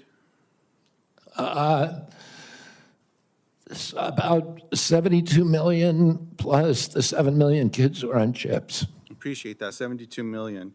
Yes or no, is it important that expectant mothers and newborns have access to health coverage? Is it important that expectant mothers and newborns have access to health coverage? Absolutely, Senator. Mr. Kennedy, do you know how many babies born in this country are covered through Medicaid? I would guess, I don't know the answer, I would guess about 30 million. I have it, Mr. Kennedy. About 41% or 1.4 million babies births are financed by Medicaid, according to the National Center for Health Statistics. Yes or no, do you believe that Medicaid is a critical program? I believe that Medicaid is a critical program, but that it's not working as well as it ought to be. And President Trump has asked me to make it work better, that most Americans are not happy with it. The premiums are too high, the deductibles are too high, and everybody's getting sicker. Too much money is going to the Kennedy, insurance industry. I have a series of yes or no questions. They're pretty simple. because you heard we're not going to get a second round of questions, I ask for your indulgence to be able to get through them, yes or no. In New Mexico, as you know, Medicaid is often measured state by state. It might surprise you if you look at some of those surveys. In New Mexico, the response was 90% of New Mexicans on Medicaid report satisfaction getting care, 80% getting specialist care, 85% getting urgent care, 95% ease of filings out of focus. Not to pick on any one of my colleagues, but in Louisiana, 86% of people on Medicaid are satisfied with their interactions. 83% are satisfied getting care. 85% are satisfied getting specialized care. 82% getting urgent care. I can go on state by state, but we don't have the time today. Yes or no, do you support cutting Medicaid or reducing, and especially in an area where you and I spoke about with the federal investment in Medicaid, which is known as FMAP? President Trump has not told me to, that he wants to cut Medicaid. He's told me to make it better. Do you support cutting, yes or no? Let me ask you this way, since it's only about President Trump. I support making it better, Senator. If President Trump asks you to cut Medicaid, will you do it? Oh, it's not up to me to cut Medicaid. It would be up to Congress. And you don't I'm going to work. I'm going to work. Mr. Kennedy, you don't want to answer? I'll move on. Do you know how many states will end? Mr. Chairman, if I may pause my time. So I understand that people are getting asked to leave if they stand up with signs, but there's a lot of other as well, Mr. Chairman. So it needs to be extended to everyone. As Mr. Kennedy said, we should respect each other when we have a difference of opinion. We're just trying to do our jobs here and trying to ask questions. That's all. And that's all I'm doing with Mr. Kennedy, folks. So I just hope that we can Senator Lujan, you are right, and I ask the audience to please be respectful. Thank you, Mr. Chairman. I appreciate that very much. Mr. Kennedy, do you know how many states will end their Medicaid expansion if the federal share of Medicaid drops? Well, there's 40 states that have signed on to the expansion. So, It's a smaller number. So it's 9 states would quickly have to end their expansion because of the laws that they have. That's about 4 million folks across the country. And in New Mexico, Iowa, and Idaho, they have triggers that it would immediately have to go into effect if, in fact, that gets cut. The reason I'm asking those questions is there's been a lot of chatter and conversations around Medicaid. Now, I agree we can always do better, and we must be doing better in America. But Medicaid has been shown to improve health outcomes, including mortality, quality of life, and access to preventative care as well. And there's some areas, Mr. Kennedy, that you and I touched on specific to Native American communities. One of the concerns that I have are these programs matter to folks. You shared your passion about caring for folks. I believed that passion. My question in this area is, as you know, when folks are doing research and they're going to check to see if medicine works on someone, if they're not included in that trial, it often doesn't help them. That's what all the evidence shows.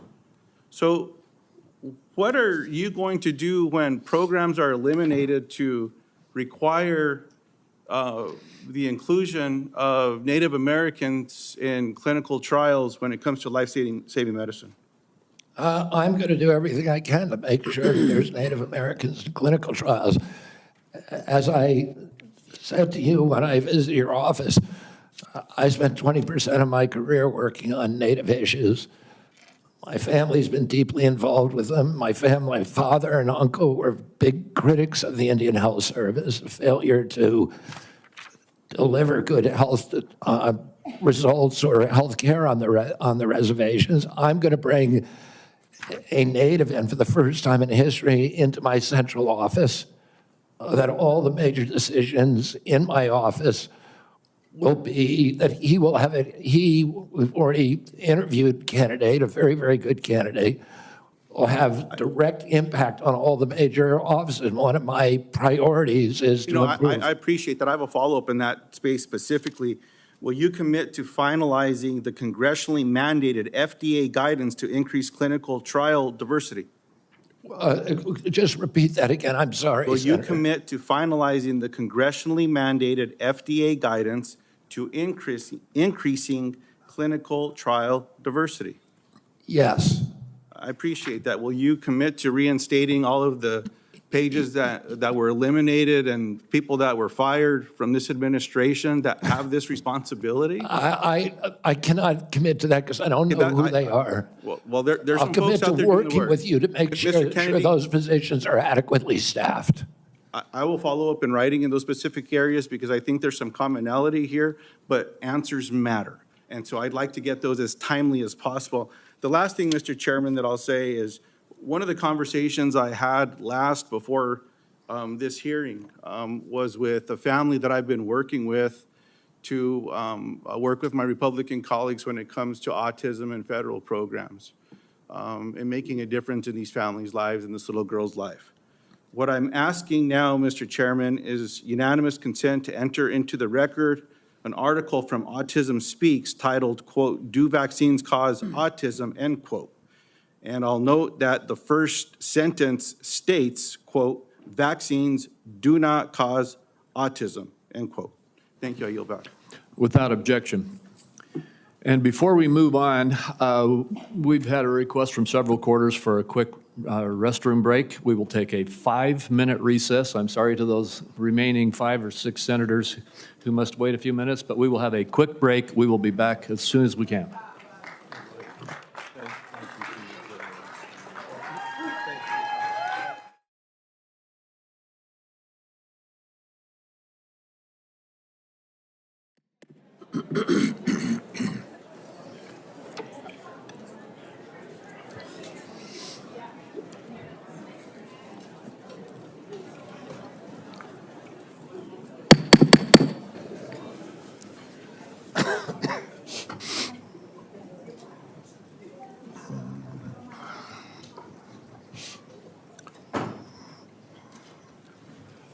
This committee will continue and come out of recess and go back into session. Before we go to you, Senator Marshall, I'd like to just tell everybody the remaining list. Senator Marshall, Senator Warnock, Senator Smith, Senator Young, and Senator Welch. And then I did indicate earlier that I would give another 5 minutes to Senator Wyden. I understand he has distributed that 5 minutes to a few of the other senators. So we will have a few more quick questions, and then we will proceed. And I would like to thank the audience again. I know we had a couple of outbursts earlier, but I want to thank the audience for being respectful and encourage the audience to continue to be respectful as we conclude the hearing. With that, Senator Marshall. Thank you, Chairman. Obesity, diabetes, heart disease. Obesity, diabetes, heart disease account for probably 80% of health challenges in America. You know how many times I heard my friends across the aisle mention any 3 of those? I don't know if we've lost the forest for the trees here. Vaccine is a critical issue. I understand that. I don't see how Mr. Kennedy's position could be any more clear that he's going to support the vaccines, he's going to support the science and empowerment to parents and their doctors to make these choices. 60% of Americans have a chronic disease, that there's an epidemic of chronic diseases across the country.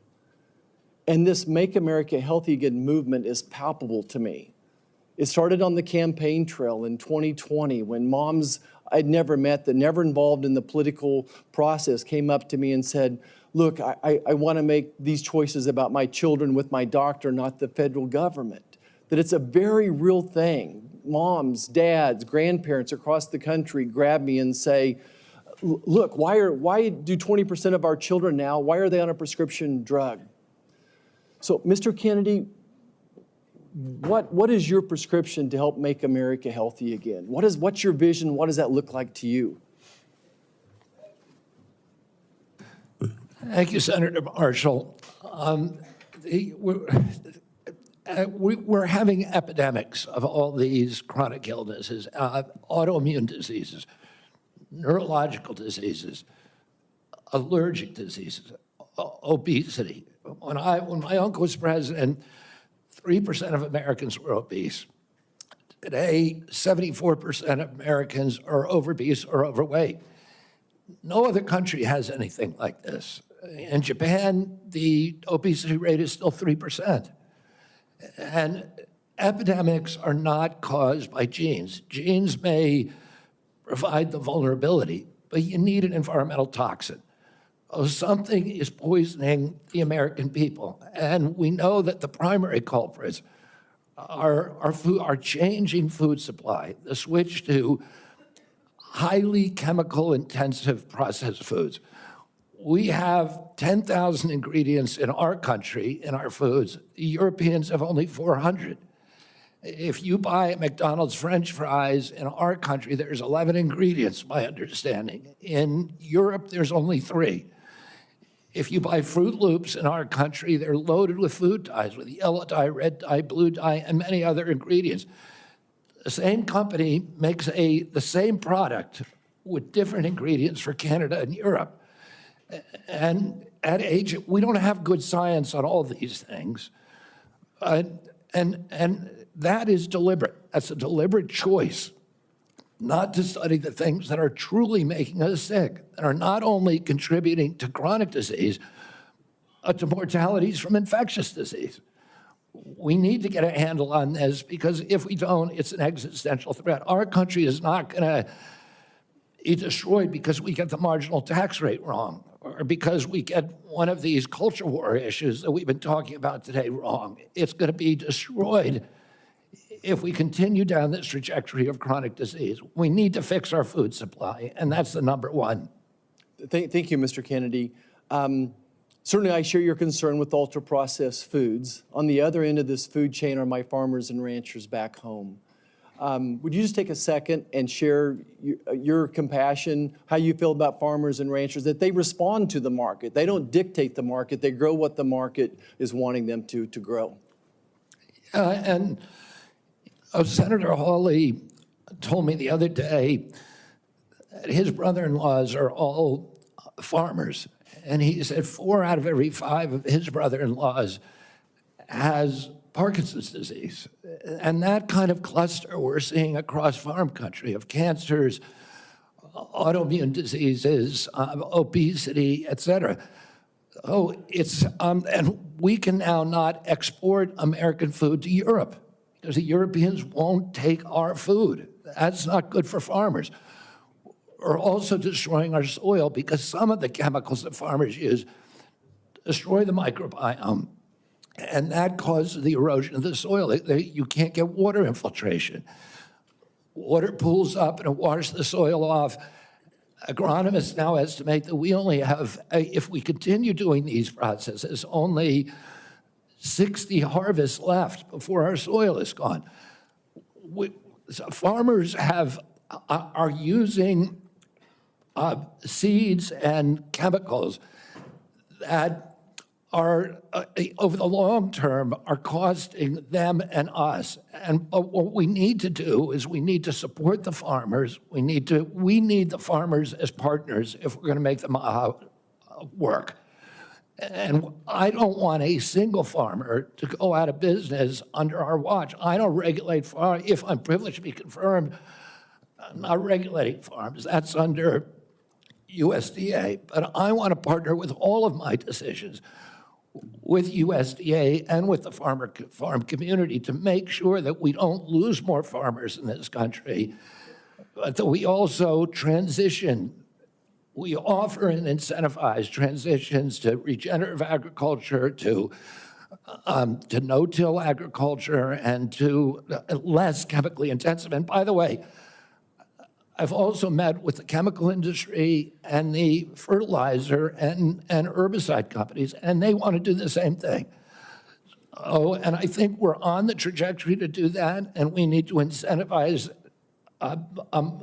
initiatives to accelerate that trajectory. Mr. Chairman, if I could, the great news is that my farmers in Kansas are selling products to Europe, that today's regenerative practices, soil health, all those things are priorities for Kansas farmers. Many of us are doing many of those things already. We just need it to be more widespread. If I could just wrap up my remarks, though, is that, again, going back to the big picture here, 60% of Americans have a chronic disease. Mr. Kennedy, I believe for such a time as this that you're not just one of 300 million people. I think that you are the person to lead HHS to make America healthy again, that God has a divine purpose for you, and I look forward to your confirmation and working with you to make America healthy again. Thank you, Senator. Thank you. Senator Warnock. Thank you so much, Chairman Crapo and Ranking Member Wyden. It's great to be here. Mr. Kennedy, welcome. Welcome to you and to your family. Thank you for meeting with me a few days ago. I'd like to follow up, if I might, with some of the issues that we discussed in my office. I want to talk to you first about the CDC, or the Centers for Disease Control and Prevention. I'm proud of the work that the CDC does, proud that it's located in Georgia with more than 10,000 employees in my state. If confirmed, you would be the cabinet secretary over the CDC. Representing HHS, it's about 29% of the federal budget. CDC is a part of that. Do you agree that the CDC's work is critical to Georgia, critical for our country, and the health of the entire world? Yes, Senator. Senator Isaacson, my Republican predecessor, would have agreed with that. Bless his memory. He was a fierce advocate for the CDC, as am I. The CDC is an agency filled with hard-working, dedicated public health servants. They wake up every single day working to keep us safe. I think we don't think often enough about their work, because it's easy not to celebrate the folks who are protecting you from that which doesn't appear because of the work that they're doing. So grateful for the work that the CDC employees do. Some of them are members of my church. I saw that deep commitment firsthand when I visited the CDC just last summer. Mr. Kennedy, you have compared the CDC's work to Nazi death camps. You've compared it to sexual abusers in the Catholic Church. You've also said that many of them belong, this is a direct quote, many of them belong in jail. For me, those are disturbing characterizations of the CDC workers that I know who are trying to keep the American public safe every single day. And as you are presented as the nominee for this position, I need to know, do you stand by those statements that you made in the past, or do you retract those previous statements? Senator, I don't believe that I ever compared the CDC to Nazi death camps. I support the CDC. My job is not to dismantle or harm the CDC. My job is to empower the scientists, if I'm privileged to be confirmed. So you retract those statements? I'm not retracting it. I never said it. Well, actually, I have a transcript of me saying that it's a Nazi death camp. Yeah, let me read your words. It says that the institution CDC and the vaccine program, is your description of their work, is more important than the children that it's supposed to protect. And you know, it's the same reason we had a pedophile scandal in the Catholic Church. It's because people were able to convince themselves that the institution of the church was more important than these little boys and girls who were being raped. That's pretty provocative language. You said in another statement to me, this is like Nazi death camp. I mean, let me finish. I'm just reading your words. I mean, what happened to these kids? 1 in 31 boys in this country, their minds are being robbed from them. Yeah, I was not comparing the CDC to Nazi death camps. I was comparing the injury rate to our children to other atrocities. And I wouldn't compare, of course, the CDC to Nazi death camps to the extent that any statement that I made has been interpreted that way. Yeah, I don't agree with that. In 2003, the United States Congress Government Oversight Committee ended an over a year investigation of the CDC and used almost that same language. They said that the CDC, just one division, one branch, the Immunization Safety Office, had put institutional self-interest and pharmaceutical profits ahead of the welfare and the health of American children. So that was a conclusion by Congress. And I repeated that. I'm asking you because you're the nominee for HHS. It sounds like you stand by those statements. Senator, my objective is to support the CDC. There's nothing I'm going to do that is going to harm CDC. I want to make sure that our science is gold standard science, that it's free from that same government oversight investigation committee found that the panels, the ACIP panel within CDC, I think 97% of the people on it had conflicts. I don't believe that that's right. I think we need to end those conflicts and make sure that scientists are doing unobstructed science. So I want to enter this statement, by the way, into the record without objection. Without objection.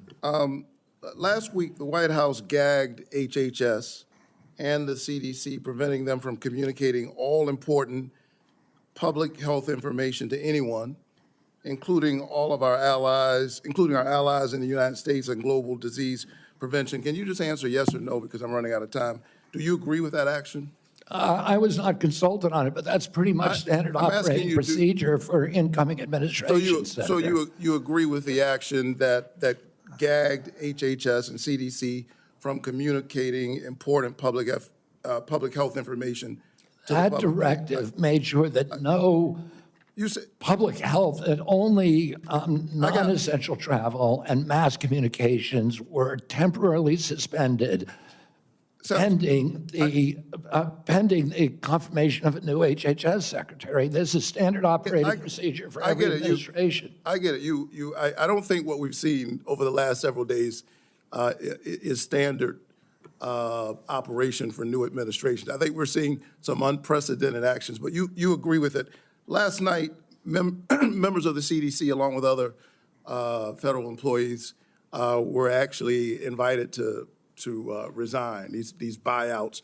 And I got text messages and folks I know work from the CDC, for the CDC, that do this important work, who got that note. And it's really important because my experience is that when you send out that kind of note, the folks who resign are the folks who you least likely want to see resign. They got other options. They're gifted folks. They got a lot of expertise. They have options. A lot of them are doing this work because of their patriotism, because of their commitment. Do you agree with the buyouts that were presented to CDC employees just last night? I agree. At the vast majority of the scientists and experts at CDC are patriots and good government servants. Can you tell me yes or no? I don't think anybody's going to resign who's committed to making America healthy again. Can you just answer yes? Okay, you agree with the buyouts. In our meeting, I asked you to confirm your support for the Affordable Care Act. You also mentioned that you and President Trump want to fix the ACA by making premiums more affordable. Can you answer me yes or no, as I don't have a lot of time? Did you know that tax credits that help families afford health insurance and save Georgians an average of $531 per month per person are set to expire at the end of the year? Did you know that? I do. We need to move on. Do you support Congress extending these tax credits so that Americans can continue to afford health care? Congress has to make its own decisions about that. My instructions from President Trump you're saying I'm running out of time, but I'm having a lot of trouble getting the witness to answer yes or no to a yes or no question. Well, and I've got one more question. You're almost at 9 minutes, sir. Well, I need him to answer yes or no. Yes or no? I'm not going to answer yes or no to a question that's not susceptible to an honest yes or no answer. We need to move on. I think that the fact that you find it difficult to answer basic questions is deeply troubling for me as you present yourself as a nominee to run HHS. Thank you so very much. Senator Smith. I've been in courts all over the country and prosecutors. Mr. Chairman, you told me I'm out of time, and the witness continues to filibuster even after I said I'm done. Senator Smith. Mr. Chair, thank you. Thank you, Mr. Chair and Ranking Member, and welcome, Mr. Kennedy. So, Mr. Kennedy, I don't have a question for you on abortion. I think that my colleagues on both sides of the aisle have covered this, but I want to say I can respect people who have different views than mine on this issue, but it's hard for me to respect people who won't give a straight answer to what they think on this issue in particular. Mr. Chair, I just want to note that I understand that anti-choice advocates have said that in these hearings they were looking to hear Mr. Kennedy provide some reassurance that he is on their side, and I'm not hearing that. And I think most Americans are looking for some hint that the decisions that people make about abortion should be personal and private, and they should be free to make those decisions without government interference, and I'm not hearing that either. To make it worse, the answers that you have given tell me that the Trump administration is more than willing to restrict or even ban medication abortion without a single act of Congress, and even in states where abortion is legal. And what is clear to me is that you and President Trump are dangerous to women's access to mifepristone. So having said that, I want to move to a different topic. Mr. Kennedy, I appreciate Senator Cornyn's questions about mental and behavioral health, something that I care a lot about. I know that you and your family have had personal experience with mental health challenges, as have I. And I agree that the mental health crisis in this country is a crisis. So let me ask you, in an interview in 2023 and again in 2024, you blamed school shootings on antidepressants. You said, and this is a quote, "There is no time in American history or human history that kids were going to shoot schools and shooting their classmates. It really started happening coterminous with the introduction of these drugs, with Prozac and with other drugs." So do you believe, as you've said, that antidepressants cause school shootings? This should be a simple question. I don't think anybody can answer that question, and I didn't answer that question. I said it should be studied. So your answer is?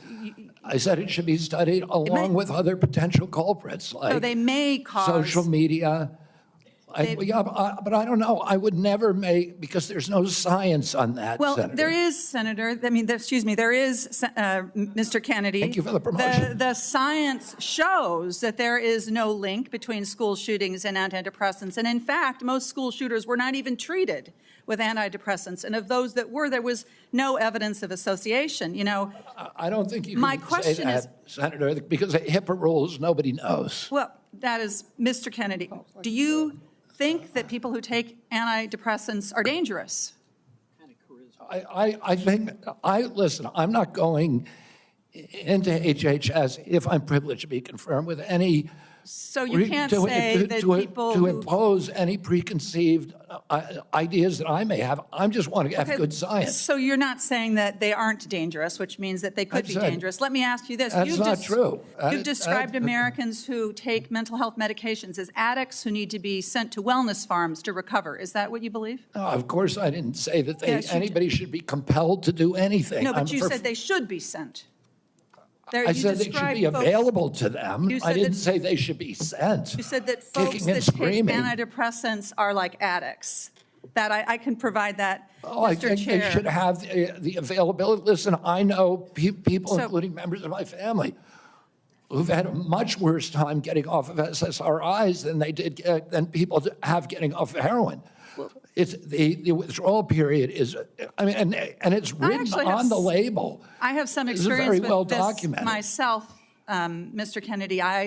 This is personal for me. When I was a young woman and I was struggling with depression, thankfully, I had the resources to help me get through it, including a new generation of SSRI uptake inhibitors, which helped to clear my mind, get me back on track to being a mom and a wife and a productive, happy person. And I'm really grateful for that therapy. So I have some experience with this, and I think that everyone should have access to that care. And your job as secretary is to expand access to care, not to spread lies and misinformation. And you know, the things that you say, Mr. Kennedy, they live on.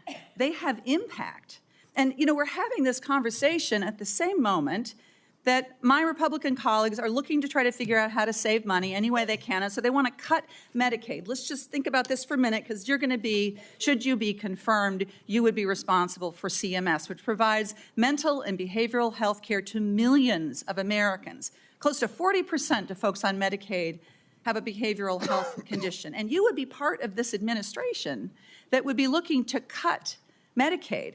So, Mr. Kennedy, these statements that you've made linking antidepressants to school shootings, they reinforce the stigma that people who experience mental health every day face every single day. And I'm very concerned that this is another example of your record of sharing false and misleading information that actually really hurts people.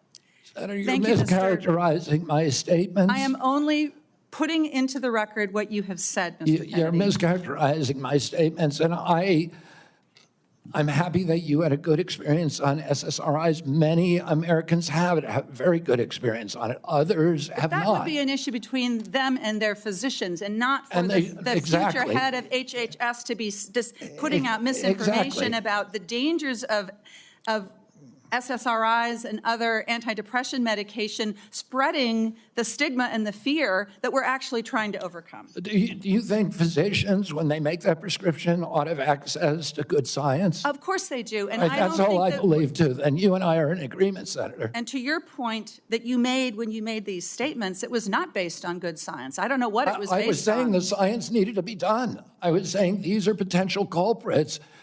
We're coterminous, and I named other things. I said video games. I said social media. I said SSRIs.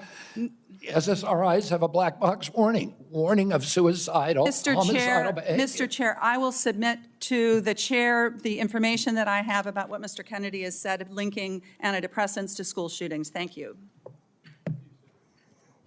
Senator Young. Thank you, Mr. Chairman. Good to see you, Mr. Kennedy.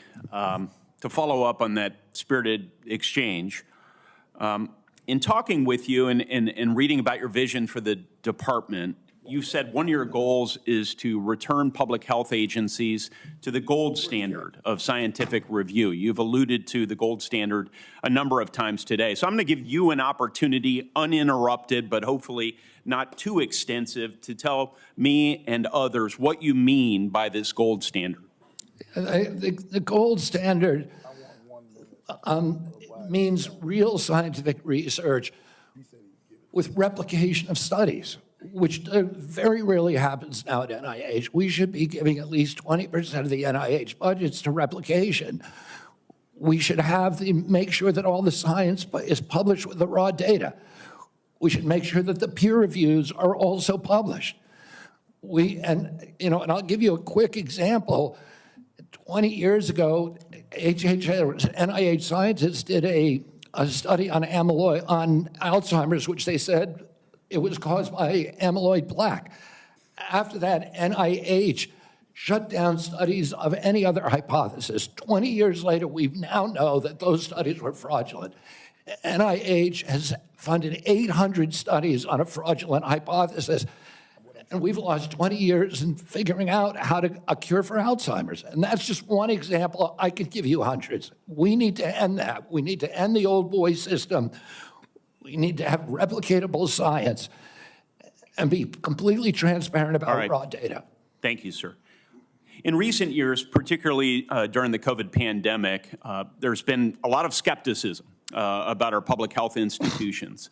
Some of this, I would say, is warranted, but it's now created a pervasive lack of trust from the public that these institutions are acting in bad faith or failing to act in objective criteria, failing, in short, to act in the best interests of the public.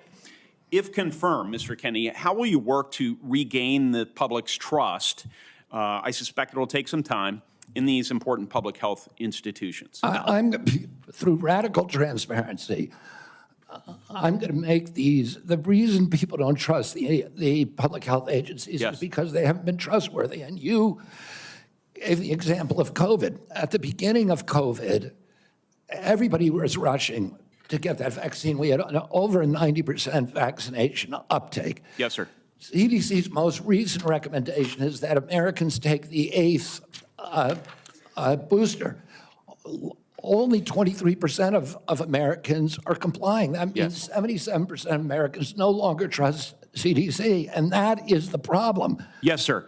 In the absence of full information, might it, I think agree with you, but I want your response. Might it make sense to share that absence of full information with the American people, that uncertainty. I think one of the things by observation and experience that I saw during the pandemic, because we had certain prominent doctors appear on television and indicate, no, you absolutely must not wear a mask. 2 weeks later, it's yes, you must wear a mask. But they were certain. And they even demonized people for not following the latest science, knowing there's a high level of uncertainty in that science. Would a measure of humility and, as you say, radical transparency demonstrates humility, help rebuild trust over a period of years? Absolutely. We need to tell Americans what we don't know. We need to make sure studies that reach a null hypothesis are also published. And that doesn't happen. Sir, I think you are right about why healthcare costs are so high in the first place. The answer is indeed chronic disease. 90% of our healthcare spending goes towards managing it, as you say in your open statement. It's not in the main because of waste, fraud, and abuse, although we know some exist. It's not in the main because we have greedy executives at innovative, world-class companies. It's not in the main because we haven't yet adopted an unsustainable Medicare for All scheme. It's because of this. So I'm encouraged that you intend to make that a point of emphasis as it pertains to your future leadership. I will say, with respect to COVID, it's not over for a lot of Americans. It's not over. I know the mission accomplished banner was convenient for the last administration, but as we continue to navigate the ongoing impacts of the COVID pandemic, we have many individuals here in the United States and around the world who are suffering from long-term health effects that significantly impact their quality of life, work, and daily activities, and they've been largely ignored. Funding for long COVID research was appropriated by Congress in December of 2020, followed by additional funding directed by the Biden administration in February 2024.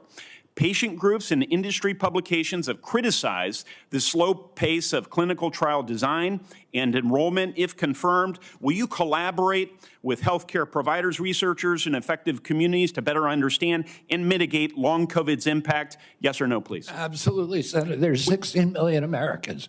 Will you commit to prioritizing long COVID research and integrate this work into broader healthcare policies? Yes or no, please? Yes. Patient groups, experts, and industry publications have raised concerns around existing long COVID funding being spent on observational research. In particular, criticism was directed towards recover funding being used to duplicate existing findings instead of funding trials for potential treatments or diagnostics. If confirmed, Mr. Kennedy, will you work with Congress so that going forward, long COVID funding will be directed primarily towards trial or novel research directions and not replicating existing observational research? Yes or no? Absolutely, Senator, with enthusiasm. Thank you so much. If confirmed, how will you create a balance between your personal priorities of chronic disease and healthy lifestyle and the ongoing critical work of the department in areas that are focused on incentivizing and advancing innovation in modern medicine and pharmaceutical discovery? I think innovation is going to be the key to public health. And we have a unique opportunity now in history because of AI, because of telemedicine, and because of the quality of people that are now coming to HHS to actually save public health. But it's all going to rely on innovation, and I don't want to do anything that inhibits or impairs the pace of innovation. That's encouraging. From approving AI algorithms to determining Medicare coverage, we certainly need more innovation, and we need good people in the department to assist with that effort. So I'll follow up with a question about how you're going to attract and retain good people. Thank you, Chairman. Sorry to shut you down a little faster than I did the others, Senator. We are up against a vote deadline here, and we have one more senator who gets his full time. I hope you'll keep it as close to 5 minutes as you can, Senator Welch. And then I've promised Senator Wyden, 5 more minutes? To be divided 1 minute with my colleagues getting 1 minute. And then if we can do that, we can get over to vote before they call the vote on the floor. Thank you very much. Thank you, Mr. Kennedy. And as you know, I'm a big, have great reverence for your family from Massachusetts. When I got out of college, I was in the first class of Robert Kennedy Fellows, the memorial created by your family to honor the service of your father. I do community organizing in the west side of Chicago. And I certainly admire your energy in your effort here and desire to serve. You know, there's a couple of things that are really important here. This is not just about a debate on vaccines. It's a debate about the qualifications, experience, and priorities as to the person that will head Health and Human Services. And it's not just about what your answers are today or what the questions are. It obviously has a lot to do with your whole record and your whole history. You know, your sister in her letter, or pardon me, your cousin in her letter said, you've always been charismatic, able to attract others through the strength of your personality, willingness to take risk and break rules. That's, I guess, an attribute, but it can be a danger. The question I fundamentally have is whether your willingness to disrupt and maybe break rules is going to be dangerous and destructive. The character questions we didn't go into here, but there's some sketchy things. You've acknowledged your history with heroin. You've gotten over that. But there's incidents that do, I think, concern the question of whether the stability is there to be in charge of this major organization. And that's compounded by my concern that you don't have any experience managing a large organization, that you don't have any experience in government. So those are things that have to be taken into account. But the issue for me is also priorities. A lot of your engagement in health has been on vaccines, big important issue. You actually disagreed, as I understand it, with President Trump about Operation Warp Speed. I think President Trump deserves a lot of credit for Operation Warp Speed. He knew we had to get a vaccine. And these other issues about a mask and whether you should wear it, whether when you got your groceries, the bag had to be left outside, remember that in the very beginning? Those are incidental to the core question that the president believed we had to have a vaccine. And you contested that. That worries me. That really deeply worries me. The other questions, Senator Cassidy asked you some questions about our healthcare system. I happen to believe that our healthcare system is profoundly broken. And it's not just about the chronic illnesses. That's about our diet, that's about our exercise. But we are getting premium increases in Vermont of 20% a year, 25% a year. And it's busting the bank for taxpayers. It's busting the bank for our wonderful Vermont employers who care about having health insurance that they can provide to their employees. Senator Cassidy asked you a couple of questions about how you would reform Medicaid, and I didn't hear an answer. You mentioned that you thought Medicare Advantage was good. You have a good plan. No focus on what an incredible ripoff was reported in the Wall Street Journal by United Healthcare, which was marketing Medicare Advantage and then paying doctors and nurses where they had assignments essentially to diagnose illnesses that didn't exist. So they made billions and billions of dollars. And I've seen nothing coming out of the Trump administration, and I've seen nothing coming out of your advocacy that is going after what is a rampant abuse by the insurance companies and overcharging people and not doing the job. And by the way, the United Healthcare people, when they did that, they overdiagnosed. When the person really got sick, they dumped them. They dumped them. Go to the nursing home on your own. That's a broken healthcare system. We spend the most and get the least. And I think there should be collective anger about this on both sides because all of our people are dependent on that healthcare system. And you're going to be working for a president who's on a lawless rampage right now, okay? He has done something reckless with the pardons to these cop beaters. I'm appalled by that. But that's just reckless. That's not illegal. He's impounded money. So right now, the Medicaid website went down. He's impounded money. So the community health centers that Senator Warner was talking about are up in the air as to what they can do. Do you believe that a president can impound money that has been appropriated by Congress? Senator, let me answer the question about Medicare first. I have never defended that program or the rapacious behavior by insurance companies or the PBMs. I understand that's a huge problem. And all right, I don't have time. We've got to get over to vote. So we can do this. But you've asked me 5 questions. You got to give me a chance to answer one of them. Please be brief. Yeah, I brought in, if I get confirmed, I've already appointed a general counsel. The first time in history, he's a former prosecutor who prosecuted the biggest Medicare fraud in the case in the state of West Virginia. I brought in a prosecutor for that job instead of a bureaucrat, precisely to address the important issues that you raised here. The only reason I didn't talk about these before is because I wasn't asked about them. What about, I agree with you 100%. Right, what about impounding, a president impounding money that, among other things, goes to health care? And you're saying that that's illegal? That's correct. Well, my job is to uphold the Constitution. I'm going to take an oath to uphold the Constitution, and I will administer the law and uphold the Constitution.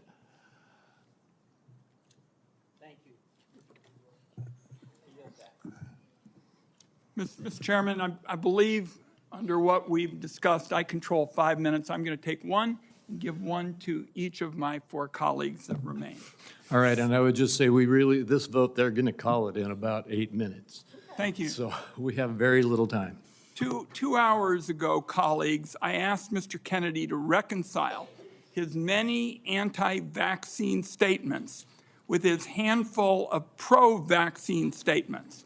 Instead, he gave us a word salad and ducked the issue.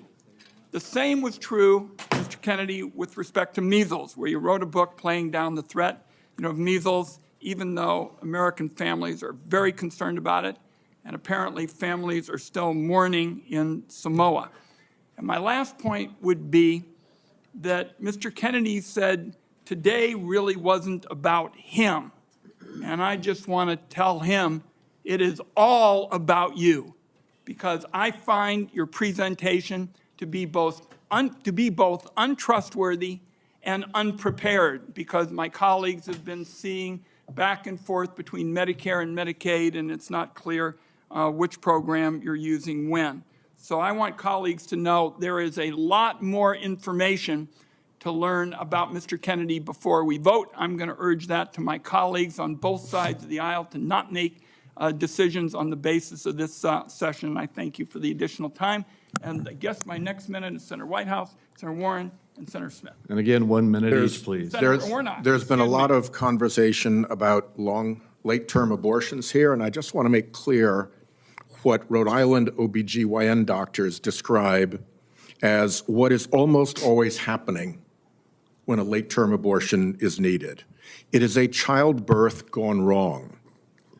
The family has painted the room, it has bought the crib, maybe even decided on the baby's name, and has gone to the hospital to welcome the new baby into their family in what is supposed to be a happy event. And then things went wrong. Then the alarms started pinging. The lights started flashing. The medical professionals started rushing in. And the question became, who lives and who dies? The mom's life is often at risk, and she may have other children she needs to care for. The baby's life may be at risk, and one or both may die. In that environment, the doctors and the family own that decision. Government has no place in that room at that point. And I think we need to understand when this late-term abortion gets bandied about, what you're dealing with is a tragedy that is happening to a family who wanted that child and have suddenly been confronted with a moment in which they have to make what is probably going to be the worst decision of their lives. And to try to shove the state legislature into that room is really offensive, really morally wrong, and I just want to make very clear what Rhode Island OBGYNs tell me is the situation when these procedures have to be deployed. Senator Warren. Thank you, Mr. Chairman. So, Mr. Kennedy, I wanted to ask about your role in the 2019 measles outbreak in Samoa. In July 2018, 2 children died immediately after receiving a measles vaccine that nurses had mistakenly mixed with a muscle relaxant. The nurses get charged with manslaughter, but vaccination rates go down. I asked you about this in my office. You told me flatly that your visit to Samoa had nothing to do with vaccinations. We now know that's not true. I have the documentation. You met with the Prime Minister. You talked about vaccinations. You met with an anti-vaccine influencer who described the meeting as, quote, profoundly monumental for this movement. So what happens? Vaccinations go down, there's a measles outbreak, and children start dying. But you double down.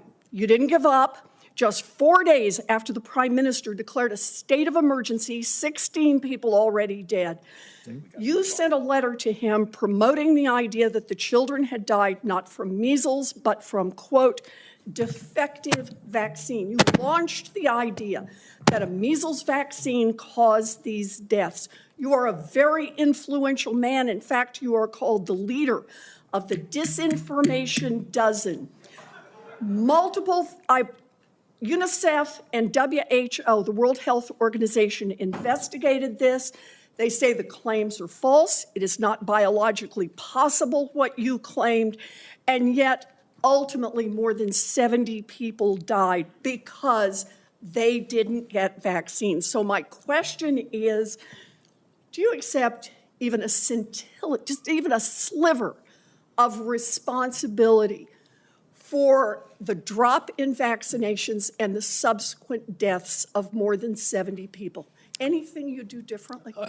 No, absolutely not. There were 2 incidents in which children died. In 2015 and again in 2008. 2015, it was from the measles vaccine. That's what the New Zealand General Hospital found. The government of Samoa banned the measles vaccine after the 2018. I arrived in July of the next year after the ban had been in place for a year. Mr. And Chairman, the measles, understanding that you wanted to hold this to a minute and that I don't get to present all the facts and documentation I've got, how about if we just decide to make entries for the record on exactly what the record shows about Mr. Kennedy's participation? And I think he's answered the yes or no question. He takes no responsibility. Senator Warren, we will do that. And Mr. Kennedy, and to all the senators, every senator knows that following this hearing, they will be able to ask you questions off the record, and you will be able to put answers back onto the record. So please give that answer. I apologize that we're shutting you off for giving a full response right now. Senator Smith, and we are way over time. Thank you, Mr. Chair. So, Mr. Kennedy, you have said that you want to give infectious diseases a break for about 8 years. You spoke about this with Senator Cantwell. My question to you has to do with avian flu. Over 100 million birds culled. The disease has spread to dairy cows, and there are now 67 confirmed human cases and 1 death. So, Mr. Kennedy, do you intend to give research on bird flu a break? no, I intend to devote the appropriate resources to preventing pandemics. That's an essential part of my job. What do you think is causing the avian influenza? I think the H5N1 virus is. So that's good to hear, because in a recent book, I will submit this for the record because we don't have that much time, Mr. Kennedy has questioned the scientific basis for germs causing disease and the power of vaccines and antibiotics. I've never questioned that, Senator. Well, I will submit that for the record. Thank you. Senator Warnock, 1 minute. I like the way you said that to the Baptist preacher. Thank you so much, Mr. Kennedy. Based on our conversations, it's my understanding that you support work requirements in Medicaid.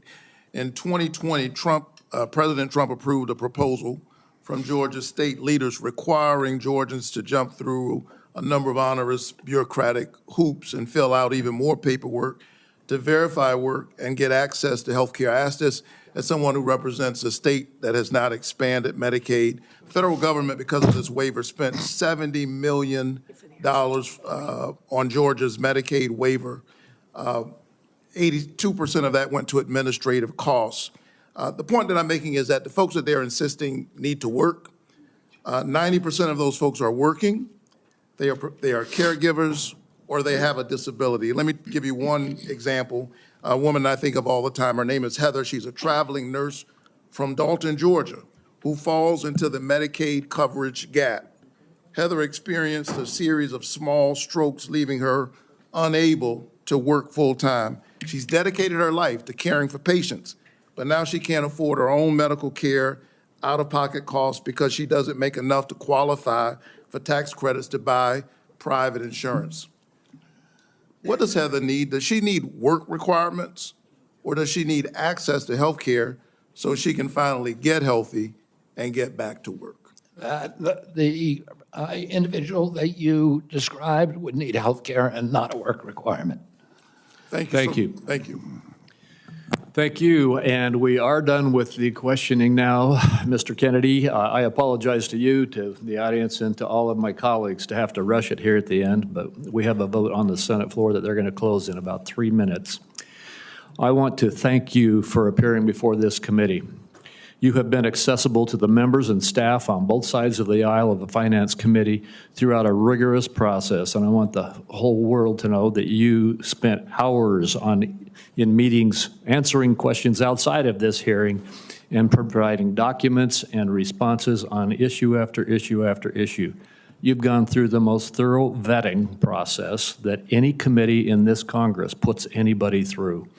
And I think that you have come through well and deserve to be confirmed. I would like to remind my colleagues that the deadline for submitting any questions for the record is 5 p.m. today, 5 p.m. today. And Mr. Kennedy, we ask that you respond to those questions as quickly as you possibly can. With that, I'm going to leave you in this room and run over to vote. This hearing will be adjourned. I still encourage the audience to be polite and respectful no matter what side of the issues you may be on. And Mr. Kennedy, I look forward to working with you. Thank you, Mr. Chairman. We're adjourned.